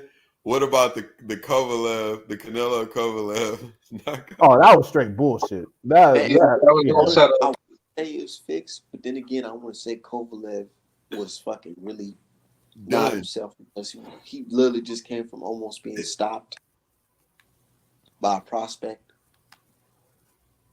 Nah, his old trainer said he was alcoholic too. Yeah, he is an alcoholic. But the Linares thing, I'm debatable on that. For now, I can take that as real. Kovalev is straight bullshit. I'll say that in front of anybody. Kovalev was straight bullshit. That's how I felt. It was straight up bullshit. And because Kovalev said it too, he was like, "Yeah, that fight was bullshit." And because the rumor goes that he's supposed to get 2 or 3 extra fights with DAZN if he would have thrown that one. That's why right afterwards he got matched with that prospect, Beck the Bully. And even though Beck the Bully only has 6 fucking fights, it's like, how are you getting Kovalev when you have 6 fights to your name? Because they said they was tossing Kovalev some easy bread. So he's like, here, this young dude, we got some hype on him. Go ahead and beat his ass, and then we'll hand you somebody else. And so yeah, so that would knock out straight bullshit. I don't care what nobody said. That shit was garbage. It didn't even look real. Whole fight, you getting thoroughly outboxed. He lands a little fight though. That's the crazy thing though.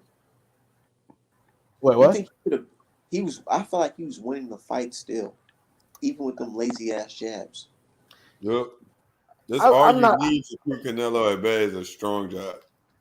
Yeah, I don't recall if he was winning. I know it was close. I'm not sure if I had him up definitively. But I definitely said it. Like I said, that knockout was some bullshit. 3 little glancing blows. He hits the stanky leg, and he's like unconscious, man. Fuck out of here. Because the thing is, even Andre Ward couldn't do that shit. Even fucking Yard couldn't do that shit. Yard is. I ain't gonna look. Who do you think is a stronger puncher, Canelo or Yard? I mean, Yard is a natural 175er. Yeah, that's what I'm saying. That's a real. Yeah, he big as fuck too. Yeah. A big ass. He don't look like a 175. And you telling me, with all his steam and all, dude, he let the whole gas hang out on Kovalev and almost stopped him, but couldn't stop him. And you telling me he jumps up away and hits him with 3 punches and he's knocked out? Yeah, his stupid ass fucked up and gassed himself. But yeah, out of 22 wins, Yard has 21 knockouts. So it's like, I mean, yeah, he's a fucker. Yeah, like he's no fucking joke. I mean, his skills are a joke at 175 sometimes, but his punching power is not debatable. And the thing is, though, is that Kovalev had eaten the shots that Canelo was giving him too. He had eaten those shots flush, and then all of a sudden he gets like hit on the neck, and then he just dies. I was like, man, fuck out of here. Canelo had the pitch. Shut up. Creed knockout It seemed kind of orchestrated. But if Anthony Yard had won that fight, I think Canelo would have struggled against Anthony Yard. No, not if Yard fought like he did. What what the fuck is that one dude name that whooped his ass that one time? Lyndon Arthur. If he fought him like Lyndon Arthur, not being able to keep his head off the line, he probably would have got knocked out on some Amir Khan type shit. Watching that fight, I was so. I mean, at least people would call that like a credible victory. So nah, Lyndon Yard can box though. UK dudes that pissed me off. I mean, Lyndon Arthur fight and the yep, I agree with you. Boy, can you hear me? Arthur can box though. He ain't got the. It seemed like he could, he could get knocked out. Yeah, his chin doesn't hold up. I can tell. Yeah, he can box. He got a nice ass jab. He moved. He's like Chris Eubank, but just like a different version. Chris Eubank. That's funny. Chris Eubank's garbage. I think he's way better than Eubank, bro. Bro, I don't I don't want to disrespect him, and I'm hoping he's not listening. But nah, I ain't gonna lie, he's better than Eubank, bro. Yeah. But that's why that I said, he's like a better version. They're around the same level to me. The only difference is Yard can actually turn it up and get a knockout. Eubank. Oh no, I was talking about Lyndon Arthur. I'm tripping. Oh, okay. Yeah. Well, with Eubank, this nigga, he turns it up to try to get a knockout. He ends up getting himself knocked out. Fucking over there. He said at least Chris Eubank's a world champion. Eubank is not a world champion. What the fuck? Yeah. He won, I think, the IBO world title. The IBO? Oh, hell no. Yeah. Man, fuck that IBO. Nobody gives a shit about that. Shit's garbage. At least it's a belt. It's a damn belt. IBO? That's how Manny Pacquiao is an A division champ, because he had an IBO belt. And I don't count that weak shit. That shit is not. Nah, the IBO is still like a credible belt. I got me like the IBO. Okay, wait. So wait. By that logic, if Jaron Ennis had beat the crap out of Chris Van Heerden and won, could we consider him a world championship level fighter? No, Van Heerden is garbage. But no, but he would have won that fight. I understand the IBO is not a standard recognized sanction body out of the four. It's like it's on some splinter shit. I mean, yeah, it is a unpopular belt, but I'm just saying, like, at least use it as like a form of political leverage to get more belts. What leverage do you get? They don't have to unify with the IBO. Yeah, that's true. The primary belts are the four sanctioning bodies and Ring Magazine. They don't need to. What the fuck you gonna do with the IBO? You gonna sit there and be like, look at what I got? Like, nah, I don't need that shit. Roy Jones used to be fighting for them belts. Like, look at look at what's his name, Laron Richards at 168 got the IBO. You think Canelo think about him? No, he ain't think about that motherfucker. He's like, who the fuck is Laron Richards? Hey, at least at least he has some credibility. I mean, Laron Richards is cool. He beat Gongora and everything, but Laron Richards can't punch. And as soon as he comes across a puncher, that's his ass. Yeah, like Berlanga. I think